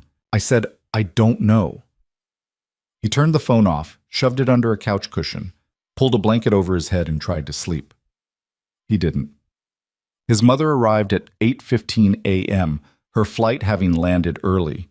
Victor stood at baggage claim, holding a sign with her name on it like she was a client instead of the woman who'd raised him. Victor! She came rushing over, pulling a sensible black suitcase, wearing the same perfume she'd worn his entire life. Look at you, you're a father! She hugged him tight. He let her. How's Lillian? How's the baby? Oh, I brought gifts, so many gifts. They're in my checked bag. Let me tell you about the woman sitting next to me on the plane. She had 3 grandchildren, and she showed me pictures and, Mom, breathe, she laughed. I'm just so excited. My first grandbaby. When do I get to meet her? As soon as we get home. The drive back was filled with his mother's constant chatter. Victor let it wash over him, responding with nods and non-committal sounds. She didn't notice. She never did. When they pulled into the driveway, Margaret was already at the front door. The 2 women looked at each other with the kind of forced politeness that only exists between in-laws who barely tolerate each other. Diane, Margaret said, how nice of you to come. Margaret, you look well. His mother's tone suggested the opposite. They went inside. Lillian was in the living room with Emma. She looked up when they entered, and Victor saw her shoulders tense. Diane, she said, standing up carefully. It's so good to see you. Oh, darling! His mother rushed over, peered at Emma. Oh, my goodness. Oh, Victor, look at her. She's perfect. She looks just like you when you were born. Same nose. Actually, I think she has Lillian's chin, Margaret interjected. Well, maybe, but definitely Victor's nose. And so it began. The rest of the morning was a careful dance of 2 women competing for grandmother supremacy while Lillian tried to keep the peace, and Victor tried to remain invisible. His mother criticized the way Emma was swaddled. Margaret defended Lillian's technique. His mother suggested a different feeding schedule. Margaret said the current one was fine. Back and forth, until Victor wanted to scream. At 9:30, his phone buzzed. He pulled it out. Nicole, leaving for the appointment now. Last chance to change your mind. His mother was telling some story about his own infancy. Margaret was pointedly not listening. Lillian was feeding Emma, her eyes closed, trying to block out the noise. Victor typed quickly. I can't. I'm sorry. You're choosing her. I'm choosing my family. I'm your family too. This baby is your family. He didn't respond, put the phone back in his pocket. Victor? His mother was looking at him. Everything okay? Yeah, fine, just work. On a Saturday? Some clients don't care about weekends. She frowned but didn't push it, went back to talking about something else. The morning dragged on. His mother wanted to hold Emma. Margaret said she'd just eaten and needed to be upright. His mother insisted she knew how to handle a baby, thank you very much. Lillian finally just handed Emma over and left the room. Victor found her in the kitchen, leaning against the counter with her eyes closed. You okay? He asked. Peachy. They mean well. I know they do. That's what makes it worse. Emma started crying in the living room. Both grandmothers started talking at once, their voices overlapping in a chorus of contradictory advice. I'm going to lose my mind, Lillian said. Want me to kick them out? There are mothers, Victor. We can't kick them out. She opened her eyes, looked at him. But I might need you to take Emma out of the house for a while. Give me some space. Take her where? I don't care. The park, a drive, just somewhere that's not here. Okay, yeah, I can do that. He went back to the living room. Both women were still arguing about whether Emma needed a warmer blanket. I'm going to take Emma out for a bit, Victor announced. Let Lillian rest. Oh, I'll come with you, his mother said immediately. Me too, Margaret added. Actually, I think I'll just take her myself. Father-daughter bonding time. The women exchanged glances but didn't argue. Victor carefully took Emma from his mother's arms, grabbed the diaper bag, and headed for the door before anyone could change their mind. Outside, the October air was crisp and cool. Emma blinked up at him, her dark eyes trying to focus on his face. Sorry about the chaos, he told her. Your grandmothers love you. They just have different ideas about everything. She made a small sound. Not crying, just existing. He put her in the car seat, double-checked all the straps, and started driving with no particular destination in mind. His phone buzzed at 10 a.m. exactly.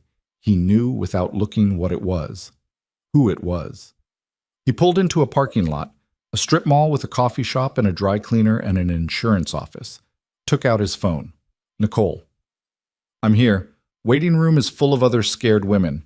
Wondering if you're thinking about me. He was. Of course he was. How are you doing? Terrified. You don't have to do this. Yes, I do. We both know I do. Emma made a sound from the back seat. Not crying yet, but getting there. I should go. Of course you should. Nicole, don't. Just don't. I'll text you when it's over. Okay. He sat there in the parking lot holding his phone while his daughter started to cry, and somewhere across town Nicole sat in a waiting room making the hardest decision of her life. A decision he should be there for, that he'd helped create, that he was abandoning her to face alone. What kind of man am I? He said out loud. Emma's cries got louder. Right. She needed him. She was here, real, needing her father.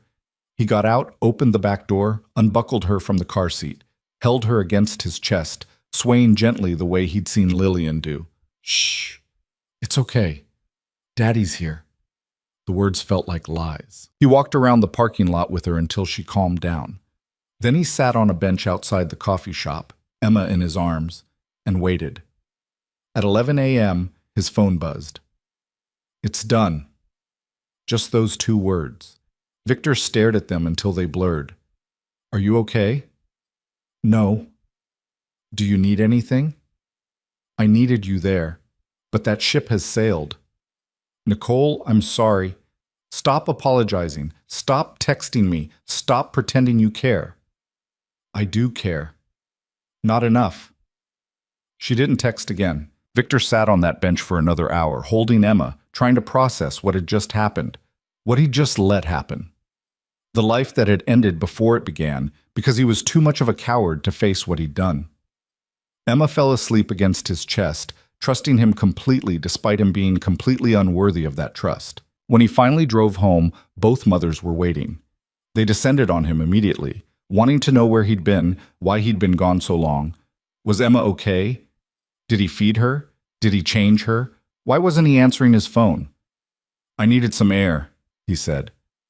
We both did. Lillian appeared in the doorway. Let him breathe. Everyone just back up. The mothers retreated. Lillian took Emma from Victor's arms. You look terrible, she said quietly. Thanks. What happened? Nothing. Nothing. She looked at him like she could see right through him. Like she knew. Like she'd always known. We need to talk, she said. Tonight, after everyone goes to bed. No more avoiding it. Victor's chest tightened. Okay. I mean it, Victor. No more excuses. No more delays. Tonight. I said okay. She nodded. Took Emma upstairs. Left him standing in the entryway while both mothers watched with identical expressions of concern. Is everything all right? His mother asked. Everything's fine. You don't look fine. I'm tired. New father. You know how it is. She didn't look convinced, neither did Margaret, but they both backed off, went to the kitchen to start discussing dinner plans. Victor went upstairs, stood outside the closed bedroom door, listened to Lillian humming to Emma inside. His phone buzzed one last time. Nicole, don't contact me again. Don't call. Don't text. Don't try to check on me. I want you out of my life completely. We're done. He should have felt relieved. It was over. The affair was finished. The second baby no longer existed. He could focus on fixing his marriage, on being the father Emma deserved, but all he felt was hollow. He deleted the message, deleted Nicole's contact, deleted everything. Then he sat on the floor in the hallway and waited for night to come. Dinner was tense. His mother made pot roast. Margaret criticized the vegetables. Lillian barely ate.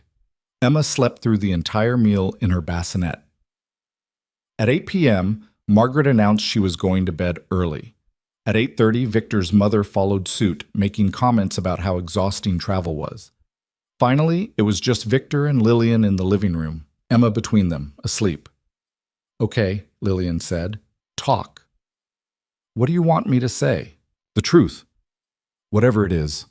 All of it. Victor looked at his daughter, at his wife, at the life he'd built and destroyed and was desperately trying to save. He could tell her everything, come clean.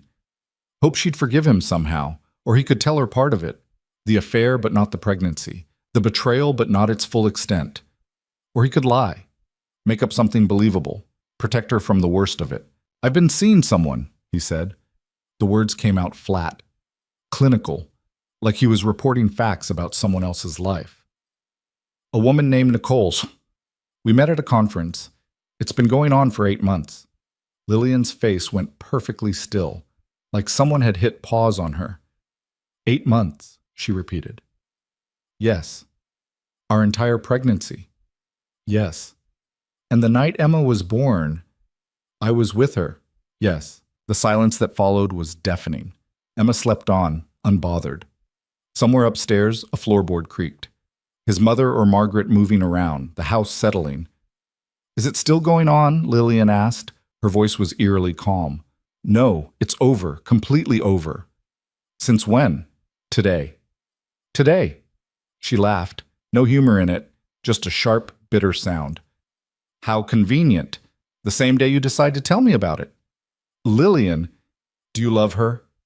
The question hit him like a fist. No. Did you ever love her? No, it was never about love. It was about... What? What was it about, Victor? Her voice was rising now. What was worth throwing away everything we built? I don't know, okay? It was stupid and selfish and I hate myself for it, but I can't take it back and I don't know how to fix it. Emma stirred, making small sounds. Lillian picked her up automatically, held her close. You missed her birth for this woman, she said quietly. You chose her over watching your daughter being born. I know. You let me lie there alone in pain, scared, while you were with her. I know. And now you want me to what? Forgive you? Pretend it didn't happen? Trust you again? I don't know what I want. I needed you to know the truth. Lillian looked at him with eyes that held something worse than anger, disappointment, grief, the death of something that couldn't be resurrected. Get out, she said. What? Get out of this house, now, tonight. Lillian, we can talk about this. There's nothing to talk about. You made your choice. You made it 8 months ago.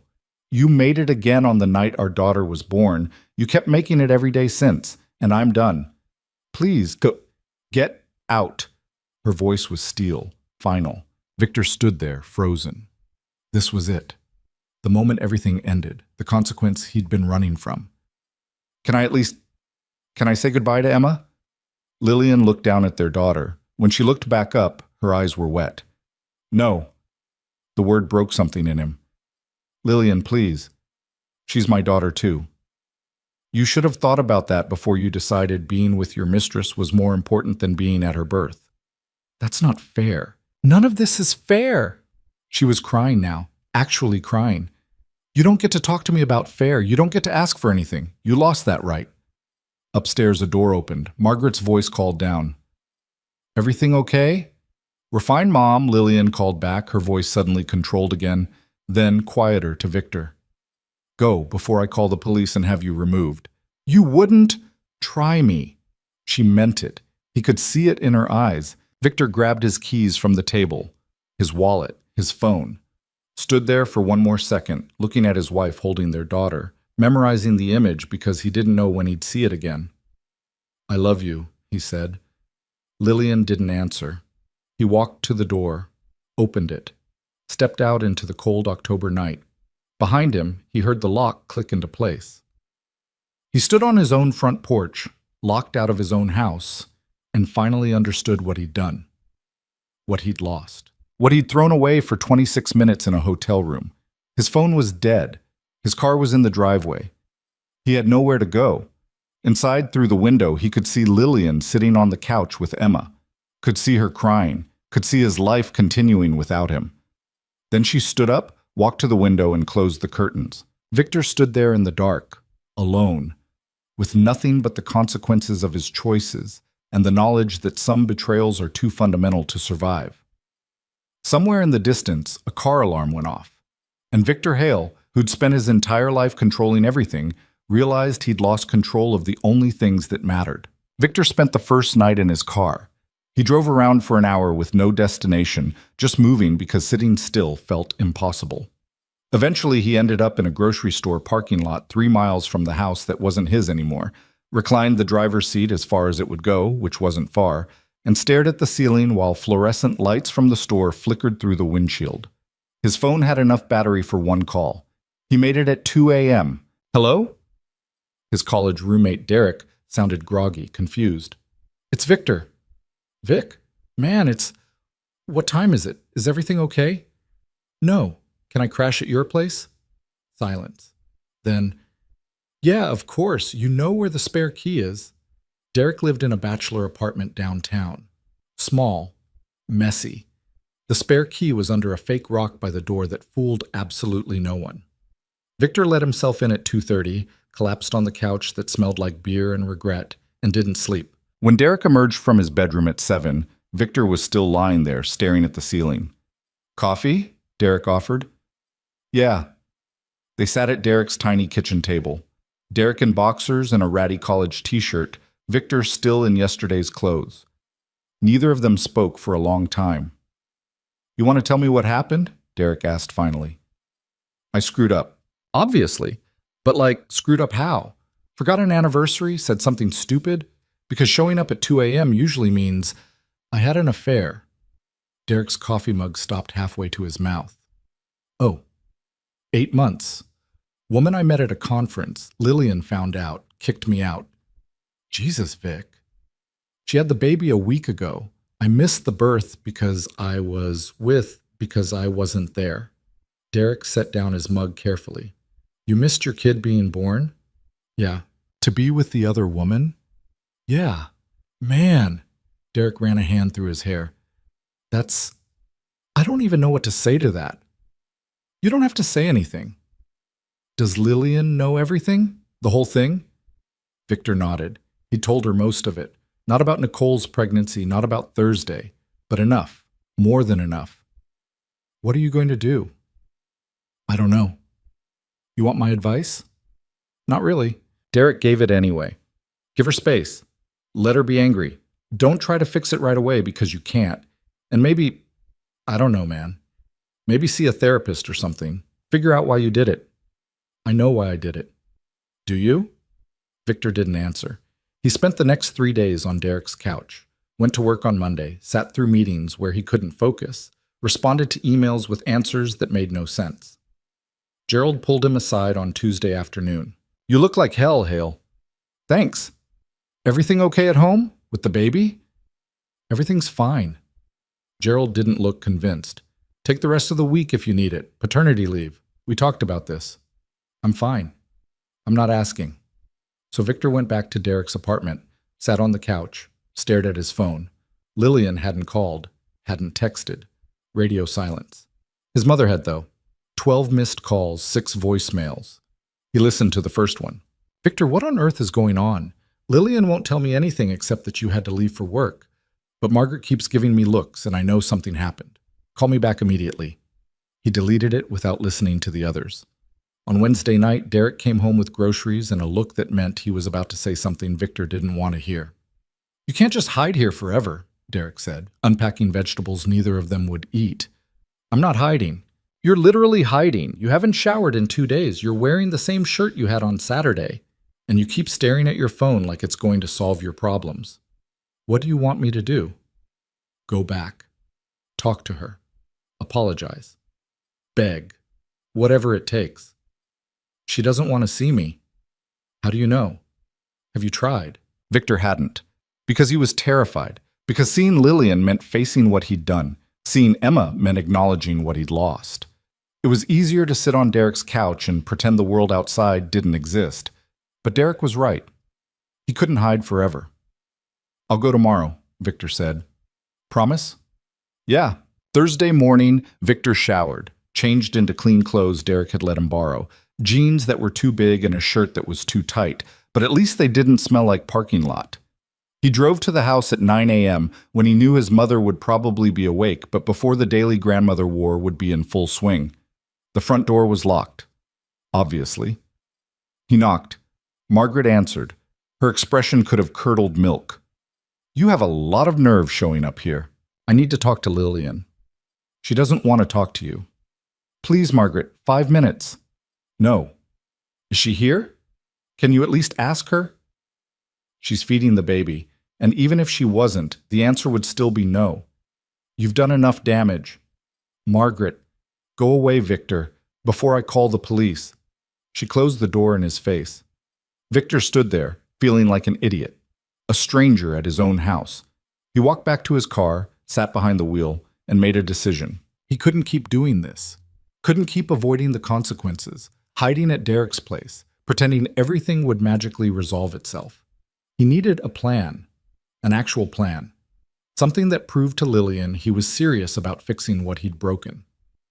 He pulled out his phone, Googled marriage counselors near me, found one with good reviews. Dr. Sarah Chen, specializing in infidelity, trust issues, family therapy. He called, got an appointment for Friday afternoon.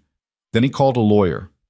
Not a divorce lawyer, a family lawyer. Someone who could explain his rights, his responsibilities, what came next if Lillian decided she was done for good. The lawyer's name was Patricia Kemp. She sounded efficient on the phone, professional. She could see him Monday morning. What's this regarding? She asked. Custody. Potentially. My wife kicked me out. We have a newborn. I see.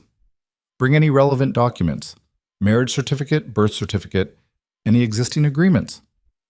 There are no agreements. Then we'll start from scratch. Monday, 10 a.m. He hung up feeling slightly less adrift. He had appointments, action items, things to do that weren't just sitting on Derek's couch waiting for his life to restart. His phone rang. Unknown number. Hello? Mr. Hale? This is Sharon from St. Catherine's. We have Emma down for her 2-week checkup tomorrow at 11. Will you be attending with your wife? The 2-week checkup. He'd forgotten. They'd scheduled it before everything imploded. I don't know. Can I call you back? Of course. We just need to confirm by end of day. He hung up, stared at the phone. This was it. This was his chance. He texted Lillian, first contact since Saturday night. Sharon called about Emma's checkup tomorrow. I'd like to be there, please. 3 minutes passed. 5, 10.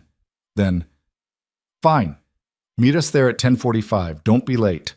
Relief flooded through him, so intense it felt like pain. I won't. Thank you. She didn't respond. Friday morning, Victor showed up at St. Catherine's at 10:30, 15 minutes early. He waited in the parking lot until he saw Lillian's car pull in. She had Margaret with her. Of course. He got out, walked over as Lillian was unbuckling Emma from the car seat. Hey, he said. Lillian didn't look at him. Margaret, can you grab the diaper bag? Of course, dear. Margaret shot Victor a look that could strip paint. Emma was bigger than she'd been a week ago, more alert. Her eyes tracked movement now. When Victor stepped closer, she looked at him with an expression that might have been recognition or might have been gas. Can I carry her in? He asked.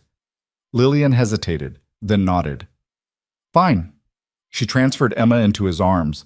The weight of her felt like coming home and getting punched in the gut simultaneously. Hey, baby girl, he whispered. I missed you. Emma made a small sound, grabbed his finger with surprising strength. They walked into the hospital together, Victor carrying Emma, Lillian beside him but not touching him, Margaret bringing up the rear like a disapproving chaperone. In the elevator, no one spoke. Victor focused on Emma, on her tiny features, on the fact that she was real and here in his. The pediatrician was a cheerful woman named Dr. Morrison, who didn't seem to notice the tension in the room. How's our little one doing? She asked brightly. Good, Lillian said, eating well, sleeping in 2-hour stretches. Excellent. And how are you doing, Mom? Getting enough rest? As much as possible. And Dad? Dr. Morrison looked at Victor. How are you handling the sleep deprivation? He almost laughed. Sleep deprivation from a newborn was the least of his problems. I'm managing, he said. Dr. Morrison examined Emma, weighed her, up to 8 pounds, 2 ounces, measured her, 21 inches, checked her reflexes, her eyes, her ears, declared everything perfect. She's thriving, the doctor said. You two are doing a great job. Lillian's jaw tightened almost imperceptibly. Victor saw it. When the appointment ended, they walked back to the parking lot in the same formation. Victor still carrying Emma, still memorizing every detail because he didn't know when he'd get to hold her again. At Lillian's car, he reluctantly transferred Emma back. Thank you, he said, for letting me come. Lillian strapped Emma into the car seat without responding. Lillian, please, can we talk? Just for a minute? About what? About us. About what happens next. What happens next is you leave us alone until I figure out what I want. How long will that take? I don't know, Victor. How long does it take to get over finding out your husband cheated on you through your entire pregnancy? Margaret was watching from the passenger seat, probably taking mental notes for future ammunition. I made an appointment with a marriage counselor, Victor said. Dr. Sarah Chen, tomorrow afternoon. I was hoping you'd come with me. Lillian finally looked at him, really looked at him. You made an appointment? Yes. Without asking me first. I was going to ask you now. That's not how this works. Then how does it work? Tell me what I need to do, and I'll do it. I can't tell you how to fix this. That's not my job. Then what is your job? Wrong thing to say. He saw it immediately in the way her expression hardened. My job is to take care of our daughter, to recover from giving birth, to keep myself together while dealing with the fact that my husband... She stopped, took a breath. I can't do your work for you. You need to figure out how to be better, on your own. I'm trying. Try harder. She got in the car, drove away, left Victor standing in the parking lot feeling like he'd just failed a test he didn't know he was taking.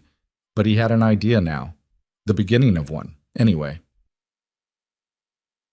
Dr. Sarah Chen's office was in a quiet building downtown. Tasteful furniture, soothing colors, the kind of place designed to make people feel safe while discussing the ways they'd destroyed their lives. Victor showed up alone. Dr. Chen was in her 40s, with kind eyes and an expression that suggested she'd heard everything before. Mr. Hale? Good to meet you. Please, sit. He sat. So, Dr. Chen said, pen poised over a notepad, tell me why you're here. And Victor told her everything, the affair, the pregnancy, missing Emma's birth, Lillian kicking him out. The whole sordid mess spilled out in a rush that left him feeling hollowed out and exhausted. Dr. Chen listened without judgment, took notes. When he finished, she set down her pen. "That's a lot," she said simply. "Yeah. What do you want out of our sessions? What's your goal?" "To fix my marriage." "That's not entirely up to you. Your wife has to want that too." "Then to prove to her I'm worth fixing it for." Dr. Chen nodded. "That's more realistic. Let me ask you something. Why did you have the affair?" "I don't know." "That's not true. You might not want to admit it, but you know." Victor thought about it, really thought about it for the first time since this whole thing started. "I felt invisible," he said finally. "Lillian was pregnant and everything was about the baby. We stopped having sex, stopped talking about anything except nursery furniture and birth plans. I felt like I'd been replaced before the kid even arrived." "So you sought validation elsewhere?" "I guess." "And when you were with Nicole, how did you feel?" "Seen, important, like myself again instead of just the father." "Did you love her?" "No." "But you kept seeing her for 8 months." "Yeah." "Why?" Victor struggled with the answer. Because it was easy. Because it felt good to be wanted. Because I'm selfish and weak, and I didn't want to give up feeling like that. And now? Now I've lost everything that actually mattered. Dr. Chen made a note. "Here's what I think, Victor. I think you've spent your whole life building an identity around being in control. Being the successful guy. The one everyone depends on. And when Lillian's pregnancy shifted the dynamic, when you weren't the center of attention anymore, you couldn't handle it. So I'm a narcissist." "I didn't say that. I said you have patterns of behavior that prioritize your needs over others. That's different, and it's fixable if you're willing to do the work." "What kind of work?" "The hard kind. Looking at why you make the choices you make. Learning to sit with discomfort instead of running from it. Building actual emotional resilience instead of just performing competence." Victor absorbed this. "And if I do the work, will Lillian take me back?" "I can't answer that. But I can help you become the kind of person she might want to take back. The kind of father your daughter deserves. Whether or not that's enough is up to her." They talked for the rest of the hour. Dr. Chen gave him homework, journal exercises, questions to consider, reading materials about repairing trust after infidelity.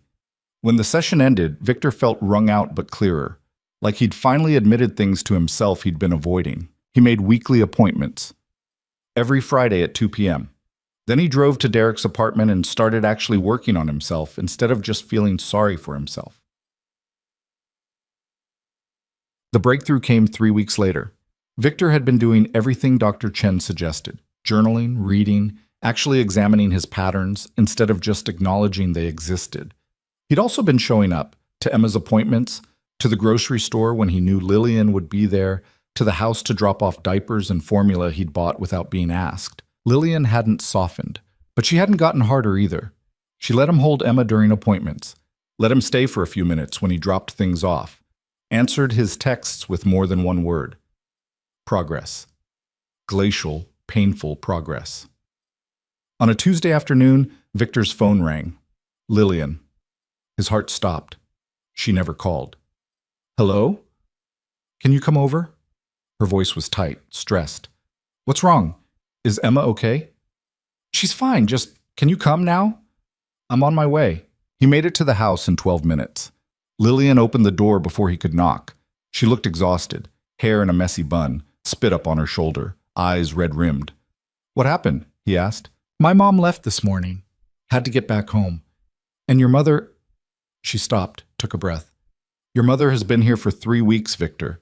3 weeks of her reorganizing my kitchen and critiquing how I swaddle Emma and telling me stories about what a perfect baby you were. I can't do it anymore. I need her gone, but I can't tell her that because she'll cry and make it about how I don't appreciate her help." Victor almost smiled. Almost. "You want me to get rid of my mother? Please, I'm begging you." He found his mother in the nursery, rocking Emma while humming something off-key. "Mom, oh, Victor, look at her. She's smiling now. Real smiles, not just gas." "Mom, we need to talk." "Of course, honey. What is it?" "I think it's time for you to head home." His mother's face fell. "But I'm helping. Lillian needs me." Lillian needs space and rest and time to adjust without people hovering. I'm not hovering, I'm being supportive. I know, but you've been here 3 weeks. That's a long time. Are you saying I'm not wanted? This was the tricky part. I'm saying you've been amazing and helpful, and we really appreciate everything you've done. But now we need to figure out how to be parents on our own, as a family. He hated using that word, family, like he had any right to claim it. But it worked. His mother's eyes got watery. I just want to be useful. You are. But the best way to be useful now is to give us some room to breathe. She sniffled, looked down at Emma. I suppose you're right. Your father keeps texting anyway, asking when I'm coming home. How about I book you a flight for tomorrow morning? Tomorrow? Yeah, I'll drive you to the airport. She agreed reluctantly. Victor booked the flight right there. 6 a.m. departure, which meant leaving the house at 4:30, which meant his mother would spend tonight packing instead of reorganizing more of Lillian's kitchen. When he came back downstairs, Lillian was sitting on the couch with Emma. She looked up when he entered. She's leaving tomorrow, 6 a.m. flight. Relief washed over Lillian's face. Thank you. You're welcome. They looked at each other. For the first time in weeks, there was something in her expression that wasn't anger or disappointment, something softer. Do you want to stay for dinner? She asked quietly. Victor's chest constricted. Are you sure? No, but I'm asking anyway. Then yes, I'd love to. Dinner was awkward and stilted, but it happened. They ordered Chinese food because neither of them had energy to cook. Ate in relative silence while his mother tried to fill the gaps with chatter. Emma slept in her bassinet. The normalcy of it, sitting at his own table, eating with his wife, their daughter nearby, felt like a miracle he didn't deserve. After his mother went to bed, Lillian walked Victor to the door. I'm not saying things are okay, she said. I'm not saying I forgive you or that we're getting back together. I know. But I've been thinking about what Dr. Morrison said, about Emma thriving because we're both involved, and She paused. I don't want her growing up without her father, even if her father is an unfaithful piece of garbage. I was going to say flawed, but yeah. Victor's throat was tight. I'm working on it, on being better. I'm seeing a therapist every week, and I'm trying to understand why I did what I did so I never do it again. Lillian studied his face like she was looking for cracks in his story. Are you really, or are you just saying what you think I want to hear? Both, maybe, but mostly the first one. She almost smiled. Almost. My therapist says I should set boundaries, that I need to figure out what I can and can't accept before we talk about anything long-term. You're seeing a therapist too? Of course I am. You think I can process all this alone? Fair point. What have you figured out? He asked. About boundaries? That I can't have you living here right now. That I need time before I can trust you again. That Emma needs her father, but I need to know you're actually committed to being better, not just performing better. Okay? So here's what I'm thinking. You can come over, see Emma, help with her. We can do this co-parenting thing even though we're technically still married and living separately, which is weird, but it's where we are. I can do that. And maybe, eventually, if you actually do the work, we can talk about couples counseling, about whether there's anything left to save. There is, Victor said. I know I screwed up. I know I don't deserve another chance, but there is something worth saving. I promise you that. Lillian's eyes were wet. Don't make promises you can't keep. I won't. She nodded, opened the door. 4:30 a.m. Don't forget to take your mother to the airport. I won't forget. He left, drove back to Derek's place, sat on the couch with a feeling in his chest that might have been hope or might have been heartburn, but felt suspiciously like progress. The next morning, he took his mother to the airport, endured a tearful goodbye where she made him promise to send daily pictures of Emma, watched her disappear through security. Then he drove to the house, let himself in with the key Lillian hadn't asked him to return. She was in the kitchen, feeding Emma a bottle. She looked up when he entered. You came back, she said. You didn't take my key. I didn't think you'd use it. Is it okay that I did? She considered. Yeah, it's okay. Victor sat down across from her, watched his wife feed their daughter, felt something settle inside him for the first time in months. This wasn't forgiveness, wasn't reconciliation, wasn't anything close to fixed, but it was a door left unlocked, a key not taken away, an invitation to keep trying. And for the first time since everything fell apart, Victor believed he might actually deserve it. 6 months changed everything and nothing. Victor still lived at Derek's apartment, though he'd upgraded from the couch to an air mattress in the corner of the living room. Still saw Dr. Chen every Friday. Still showed up at the house 3, sometimes 4 times a week to help with Emma, diaper changes, bottle feedings, the 3 a.m. crying sessions that left everyone exhausted and nobody happy. Lillian hadn't asked him to move back, hadn't even hinted at it, but she'd stopped flinching when he entered the room, stopped monitoring his every move like he might steal something, started handing him Emma without that look that said she was entrusting her most precious possession to someone fundamentally untrustworthy. Progress. Slow. Painful. Real. Emma was 6 months old now, sitting up on her own, grabbing everything in reach, making sounds that weren't quite words but weren't quite not words either. She had Lillian's eyes and Victor's stubborn chin and a personality that suggested she'd inherited the worst traits from both of them. Victor loved her so much it physically hurt. On a Tuesday in March, Lillian called him at work. "Can you pick up Emma from daycare today?" Victor's heart skipped. She'd never asked him to do a pickup before, drop-offs, sure, but pickups meant being responsible for getting their daughter home safely, meant trust. "Yeah, of course. What time?" 5:30. I have a meeting that's running late." "No problem. I'll grab her." "Victor?" "Yeah?"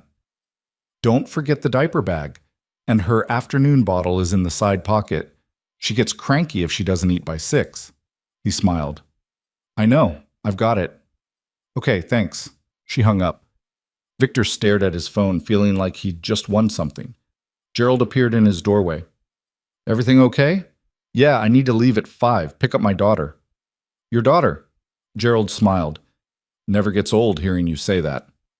"No, it doesn't." Victor left at 4:50. Got to Little Sprouts daycare at 5:25. Signed Emma out with the cheerful teacher who always smelled like hand sanitizer and crushed Cheerios. "She had a great day," the teacher chirped. "Lots of tummy time. Ate all her lunch, only cried once during nap time." "That's good." "Thanks." Emma was in his arms, chewing on her fist, looking at him with an expression that might have been recognition or might have been confusion about why this familiar stranger was taking her instead of Mom. "It's okay," he told her. "We're going home. Or to your home, where Mom is. Eventually." He strapped her into the car seat, double-checked the straps, triple-checked them, started the drive to the house he still thought of as his, even though he hadn't lived there in half a year. Emma babbled the whole way, nonsense sounds. Victor babbled back, feeling ridiculous and perfectly content simultaneously. When he pulled into the driveway, Lillian's car wasn't there yet. Meeting must have run really late. He let himself in with the key she still hadn't taken back, brought Emma inside, changed her diaper because she definitely needed it, got her bottle from the diaper bag, and fed her while sitting in the living room rocker they'd bought together before everything went to hell. Emma drank her formula, her eyes heavy, one tiny hand wrapped around Victor's finger. "You're getting so big," he told her. "Pretty soon you're going to be walking, talking, telling me you hate me because I wasn't there when you were born." Emma made a sound that might have been agreement. "Yeah, I deserve that." He adjusted the bottle angle. "But I'm here now. I'm going to keep being here. Even when you're a teenager and you definitely hate me. I'm not going anywhere." The front door opened. Lillian walked in, looking frazzled and tired, her work bag sliding off one shoulder. "Sorry I'm late. The meeting went—" She stopped, looked at Victor holding Emma. Something crossed her face that he couldn't quite read. "You got her?" "Yeah, changed her. Bottle's almost done." "Thank you." "No problem." Lillian dropped her bag on the couch, kicked off her shoes, stood there for a moment like she was trying to decide something. "Are you hungry?" she asked. Yeah, I could eat. I was going to order pizza. You could stay, if you want." It was the first time she'd invited him to stay for dinner since that awkward Chinese food night 6 months ago. Victor tried to keep his voice casual. "Yeah, that would be great." They ordered from the place they used to get pizza from every Friday, pepperoni and mushroom, extra cheese. While they waited, Lillian took Emma and put her down for a late nap. Victor sat on the couch, trying not to think about how this felt almost normal, almost like before. When Lillian came back downstairs, she had that look she got when she was about to say something difficult. "We should talk," she said. Victor's stomach dropped. "Okay?"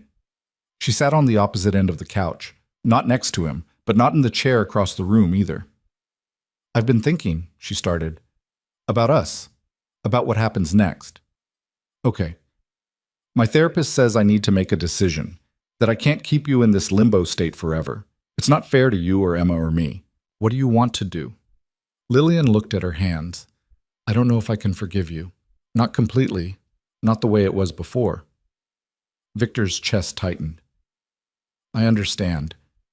But I also don't know if I want a divorce. If I want Emma growing up in a broken home, shuffling between two houses, missing one parent or the other. We could make co-parenting work. Could we? Or would it just be painful and complicated and confusing for everyone? I don't know. But we'd figure it out." Lillian finally looked at him. "Do you still want to be married to me?" The question hit him like a punch. "Yes. Of course." "Why?" "Because I love you.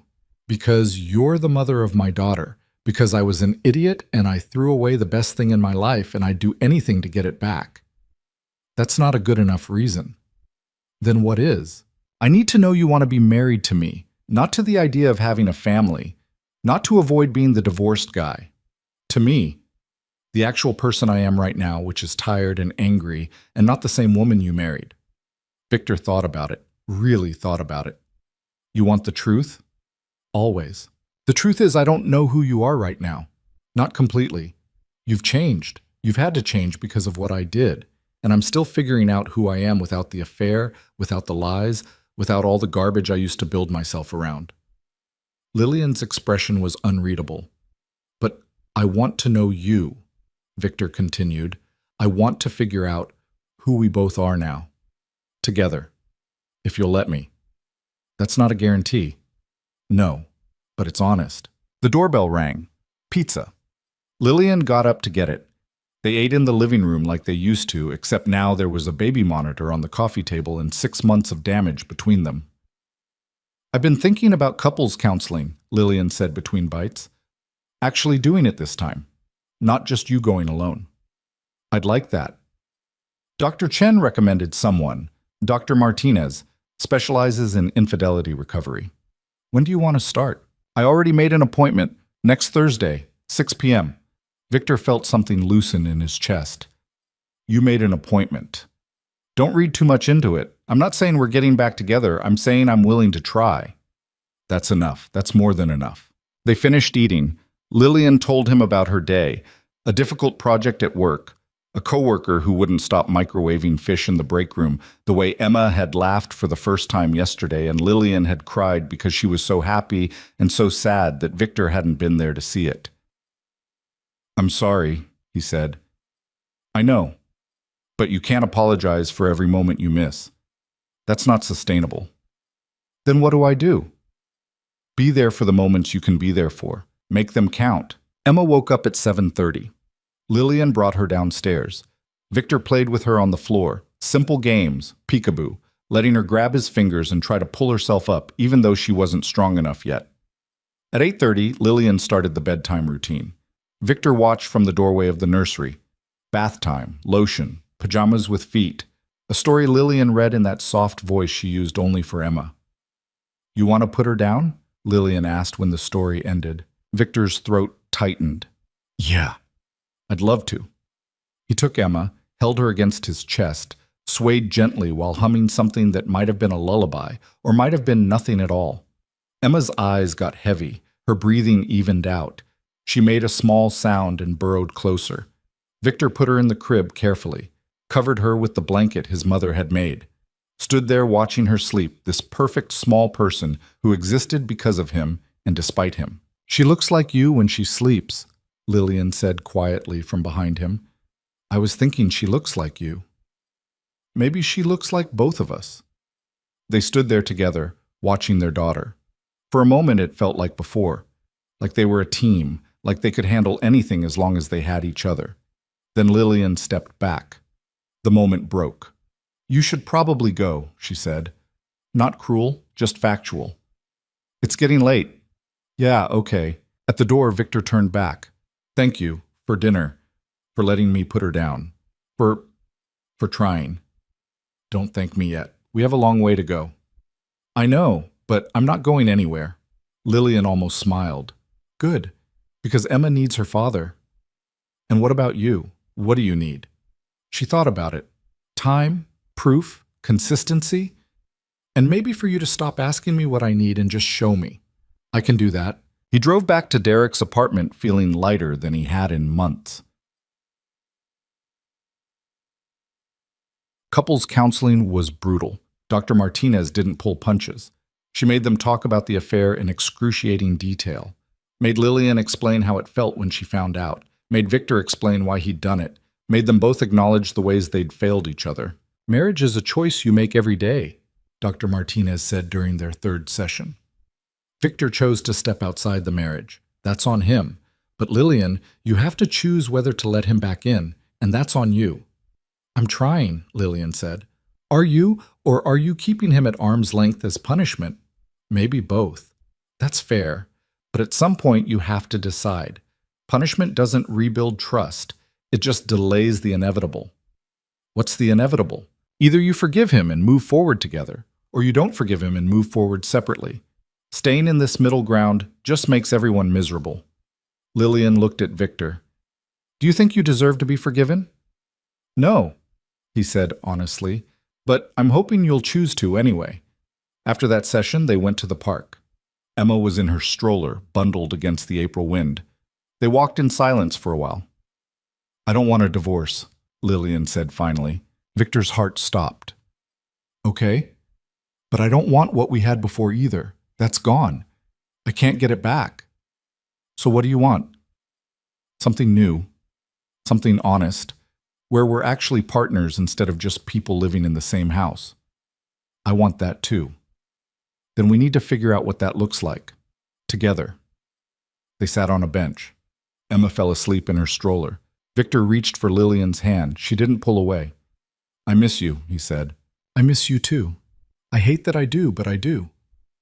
"Can I come home?" Lillian looked at him, really looked at him. "Not yet. But maybe soon." "How soon?"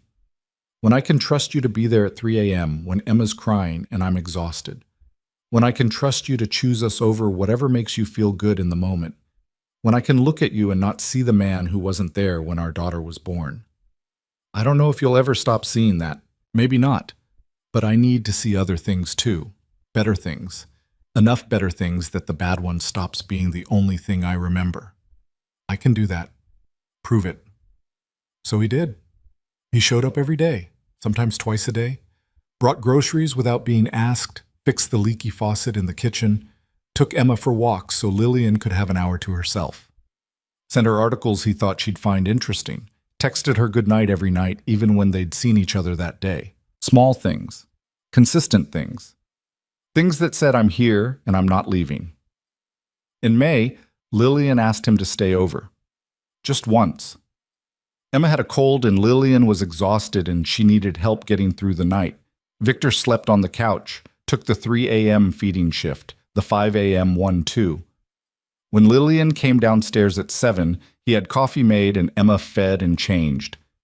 "You didn't have to do all that," she said. "I wanted to." She looked at him over her coffee mug. "You can stay tonight too, if you want." "On the couch?" "Where else?" He stayed. One night became 2. 2 became 4.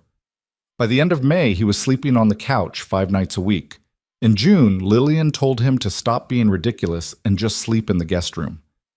"It has a real bed," she pointed out. "Better than Derek's air mattress." "You sure?" "I'm sure." "But Victor?" "Yeah?" "The guest room, not our room, not yet." "I know, thank you." He moved into the guest room, brought his clothes over in garbage bags because he still didn't have proper luggage. Derek threw him a moving out party that consisted of beer and Chinese food and a card that said, "You're slightly less of a disaster now. Proud of you, man." Living in the same house as Lillian and Emma changed everything. Victor was there for every moment now, every late-night crying session, every first. The first time Emma rolled over by herself, the first time she ate solid food and promptly spit it everywhere, the first tooth breaking through her gums. He was there, finally, consistently.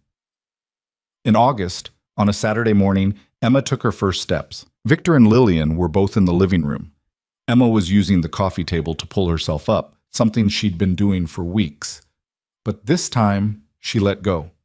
Stood there wobbling for a second, then took one step, 2, 3, right into Victor's waiting arms. "Did you see that?" Victor looked at Lillian with tears in his eyes. "Did you see her walk?" Lillian was crying too. "She did it. Our baby just walked."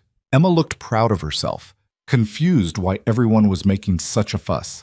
She pushed away from Victor, stood up again, took 4 more steps toward Lillian. They spent the rest of the morning watching her practice, catching her when she fell, cheering every successful step like she'd just won an Olympic medal. That night, after Emma was asleep, Lillian found Victor in the kitchen. "Thank you for being here today," she said. "Where else would I be? That's the point. You're here. You're always here now. That's what you asked for." "I know, but it still means something." She stepped closer, close enough that Victor could smell her shampoo, close enough to touch. "Lillian, I'm not ready for everything," she said, "but I'm ready for some things." "Like what?" She kissed him. It was different from before, tentative, testing, like they were strangers learning each other again. But it was real, and it was them, and it was enough. When she pulled back, her eyes were wet. "I'm still angry at you," she said. "I know. I might be angry for a long time. I know that too. But I don't want to lose you, not completely, not forever." "You won't, I promise." "Don't make promises you can't keep." "I'm not." She kissed him again, harder this time, like she was testing to see if he'd break. If the man standing in front of her was real or just another performance. He didn't break. He kissed her back. Careful, respectful. Like she was precious, and he was finally smart enough to know it. "Come to bed," she whispered. "The real bed, not the guest room." "Are you sure?" "No, but I'm doing it anyway." They went upstairs together, checked on Emma, still sleeping, arms thrown above her head, peaceful. Then they went to the bedroom they'd shared for 7 years and hadn't shared for almost 10 months. Victor didn't expect what happened next, didn't assume anything. But Lillian reached for him and he reached back, and for the first time in a year they were actually together. No lies between them. No secrets, just 2 broken people trying to rebuild something worth keeping. Afterward, Lillian cried. Not sad crying, not happy crying, just crying. "I don't know if I can do this," she said. "Do what?" "Trust you. Forgive you.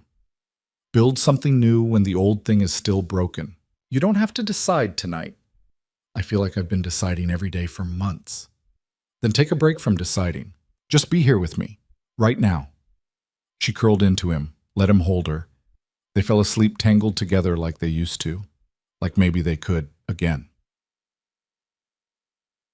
September brought Emma's first birthday. They threw a party. Small. Just family and a few friends. Derek came. Gerald sent a gift basket that was wildly inappropriate for a 1-year-old, but appreciated anyway. Both grandmothers flew in, managed not to kill each other, and actually had what looked like a civil conversation about Emma's sleeping schedule. Emma wore a ridiculous frilly dress that Lillian's mother had bought. Smashed cake all over her face. Opened presents she was too young to care about while everyone took 1,000 pictures. Victor stood back, watching it all, feeling like he'd somehow stumbled into someone else's beautiful life. Lillian found him in the kitchen while everyone else was in the living room. "You okay?" "Yeah, just taking it all in." "She's 1. Can you believe it?" "No, feels like yesterday she was—" He stopped. "Being born while you weren't there?" Victor winced. "Yeah." "You know what I realized?" "What?" "I've stopped thinking about that moment as the defining one. It used to be all I could see when I looked at you, but now there are other moments, better ones. You teaching Emma to clap. You singing her to sleep even though you can't carry a tune. You being there every single day, even when it was hard. Those moments don't erase what I did. No, but they matter anyway. She took his hand. Come on. Your daughter wants to open more presents she won't remember. Your daughter, not our daughter, just his. Like Lillian was acknowledging his place in Emma's life. His importance. That night, after everyone left and Emma was asleep and the house was quiet, Lillian sat Victor down at the kitchen table. I want to try something, she said. Okay? I want you to move back into our room. Officially. Not as a guest. As my husband. Victor's heart hammered. Are you sure? No. But I'm tired of being unsure. I'm tired of punishing you. I'm tired of us living in this weird limbo where we're together but not together. So what are we doing? We're being married, for real this time, with actual honesty and communication and all the things we should have been doing from the start. I can do that. And if you screw up again, if you even think about stepping outside this marriage, we're done. Completely. No second chances. I won't. You can't know that. Yes, I can. Because I know what I'd lose, and I'm never making that mistake again. Lillian looked at him for a long time, searching his face for cracks, for lies, for any sign that this was just another performance. She must have found what she was looking for because she nodded. Okay, then we're really doing this. We're really doing this. She stood up, held out her hand. Come on, husband, let's go to bed. Victor took her hand, let her lead him upstairs, to their room, their life, their second chance that he'd earned one day at a time over 10 months of proving he was worth it. Years later, Emma would ask about the day she was born. She was 7. They were having breakfast. Pancakes that Victor had made because weekend pancakes were his thing now. Was I a good baby? Emma asked out of nowhere. Lillian smiled. The best baby. Was Daddy there when I was born? The question landed like a grenade on the breakfast table. Victor and Lillian looked at each other. They'd talked about this, prepared for it, decided together how much truth a child could handle. No, Victor said. I wasn't there. Emma's face fell. Why not? Because I made a really bad choice. I was somewhere I shouldn't have been, and I missed the most important moment of my life. Were you sad? I was more than sad. I was devastated, and I spent a long time trying to make up for it. Did you? I don't know. That's a question for your mom. Emma turned to Lillian. Did he make up for it? Lillian looked at Victor, the man who'd broken her trust and then spent years rebuilding it, who showed up every day, who'd become the father Emma deserved and the husband Lillian needed. Yeah, she said finally. He did. Emma seemed satisfied with that, went back to drowning her pancakes in syrup. Victor reached under the table, found Lillian's hand, squeezed it. She squeezed back. They'd never be the couple they were before. That version of them was gone, destroyed by 26 minutes in a hotel room and all the choices that led there. But they'd become something else, something harder won and more honest, something built on truth instead of illusion. Victor had learned what it cost to be absent, to choose himself over the people who needed him, to take for granted what he had until it was almost gone. And Lillian had learned she was stronger than she thought, that she could survive betrayal and heartbreak and still choose to love anyway. That forgiveness wasn't weakness, it was the hardest kind of strength. Emma finished her pancakes, asked if she could watch cartoons. Lillian said yes. Emma ran off, leaving her parents alone in the kitchen. You okay? Lillian asked. Yeah, you? Yeah. I love you, Victor said. The same words he'd said 1,000 times, but they meant something different now. I love you too, Lillian answered, and she meant it. Because some betrayals do rewrite who you are. Some moments do define everything that comes after. Some absences do leave scars that never fully heal. But some people, some families, find a way to survive anyway. Not perfectly, not painlessly, not without carrying the weight of what was lost, but together. And in the end, that was enough.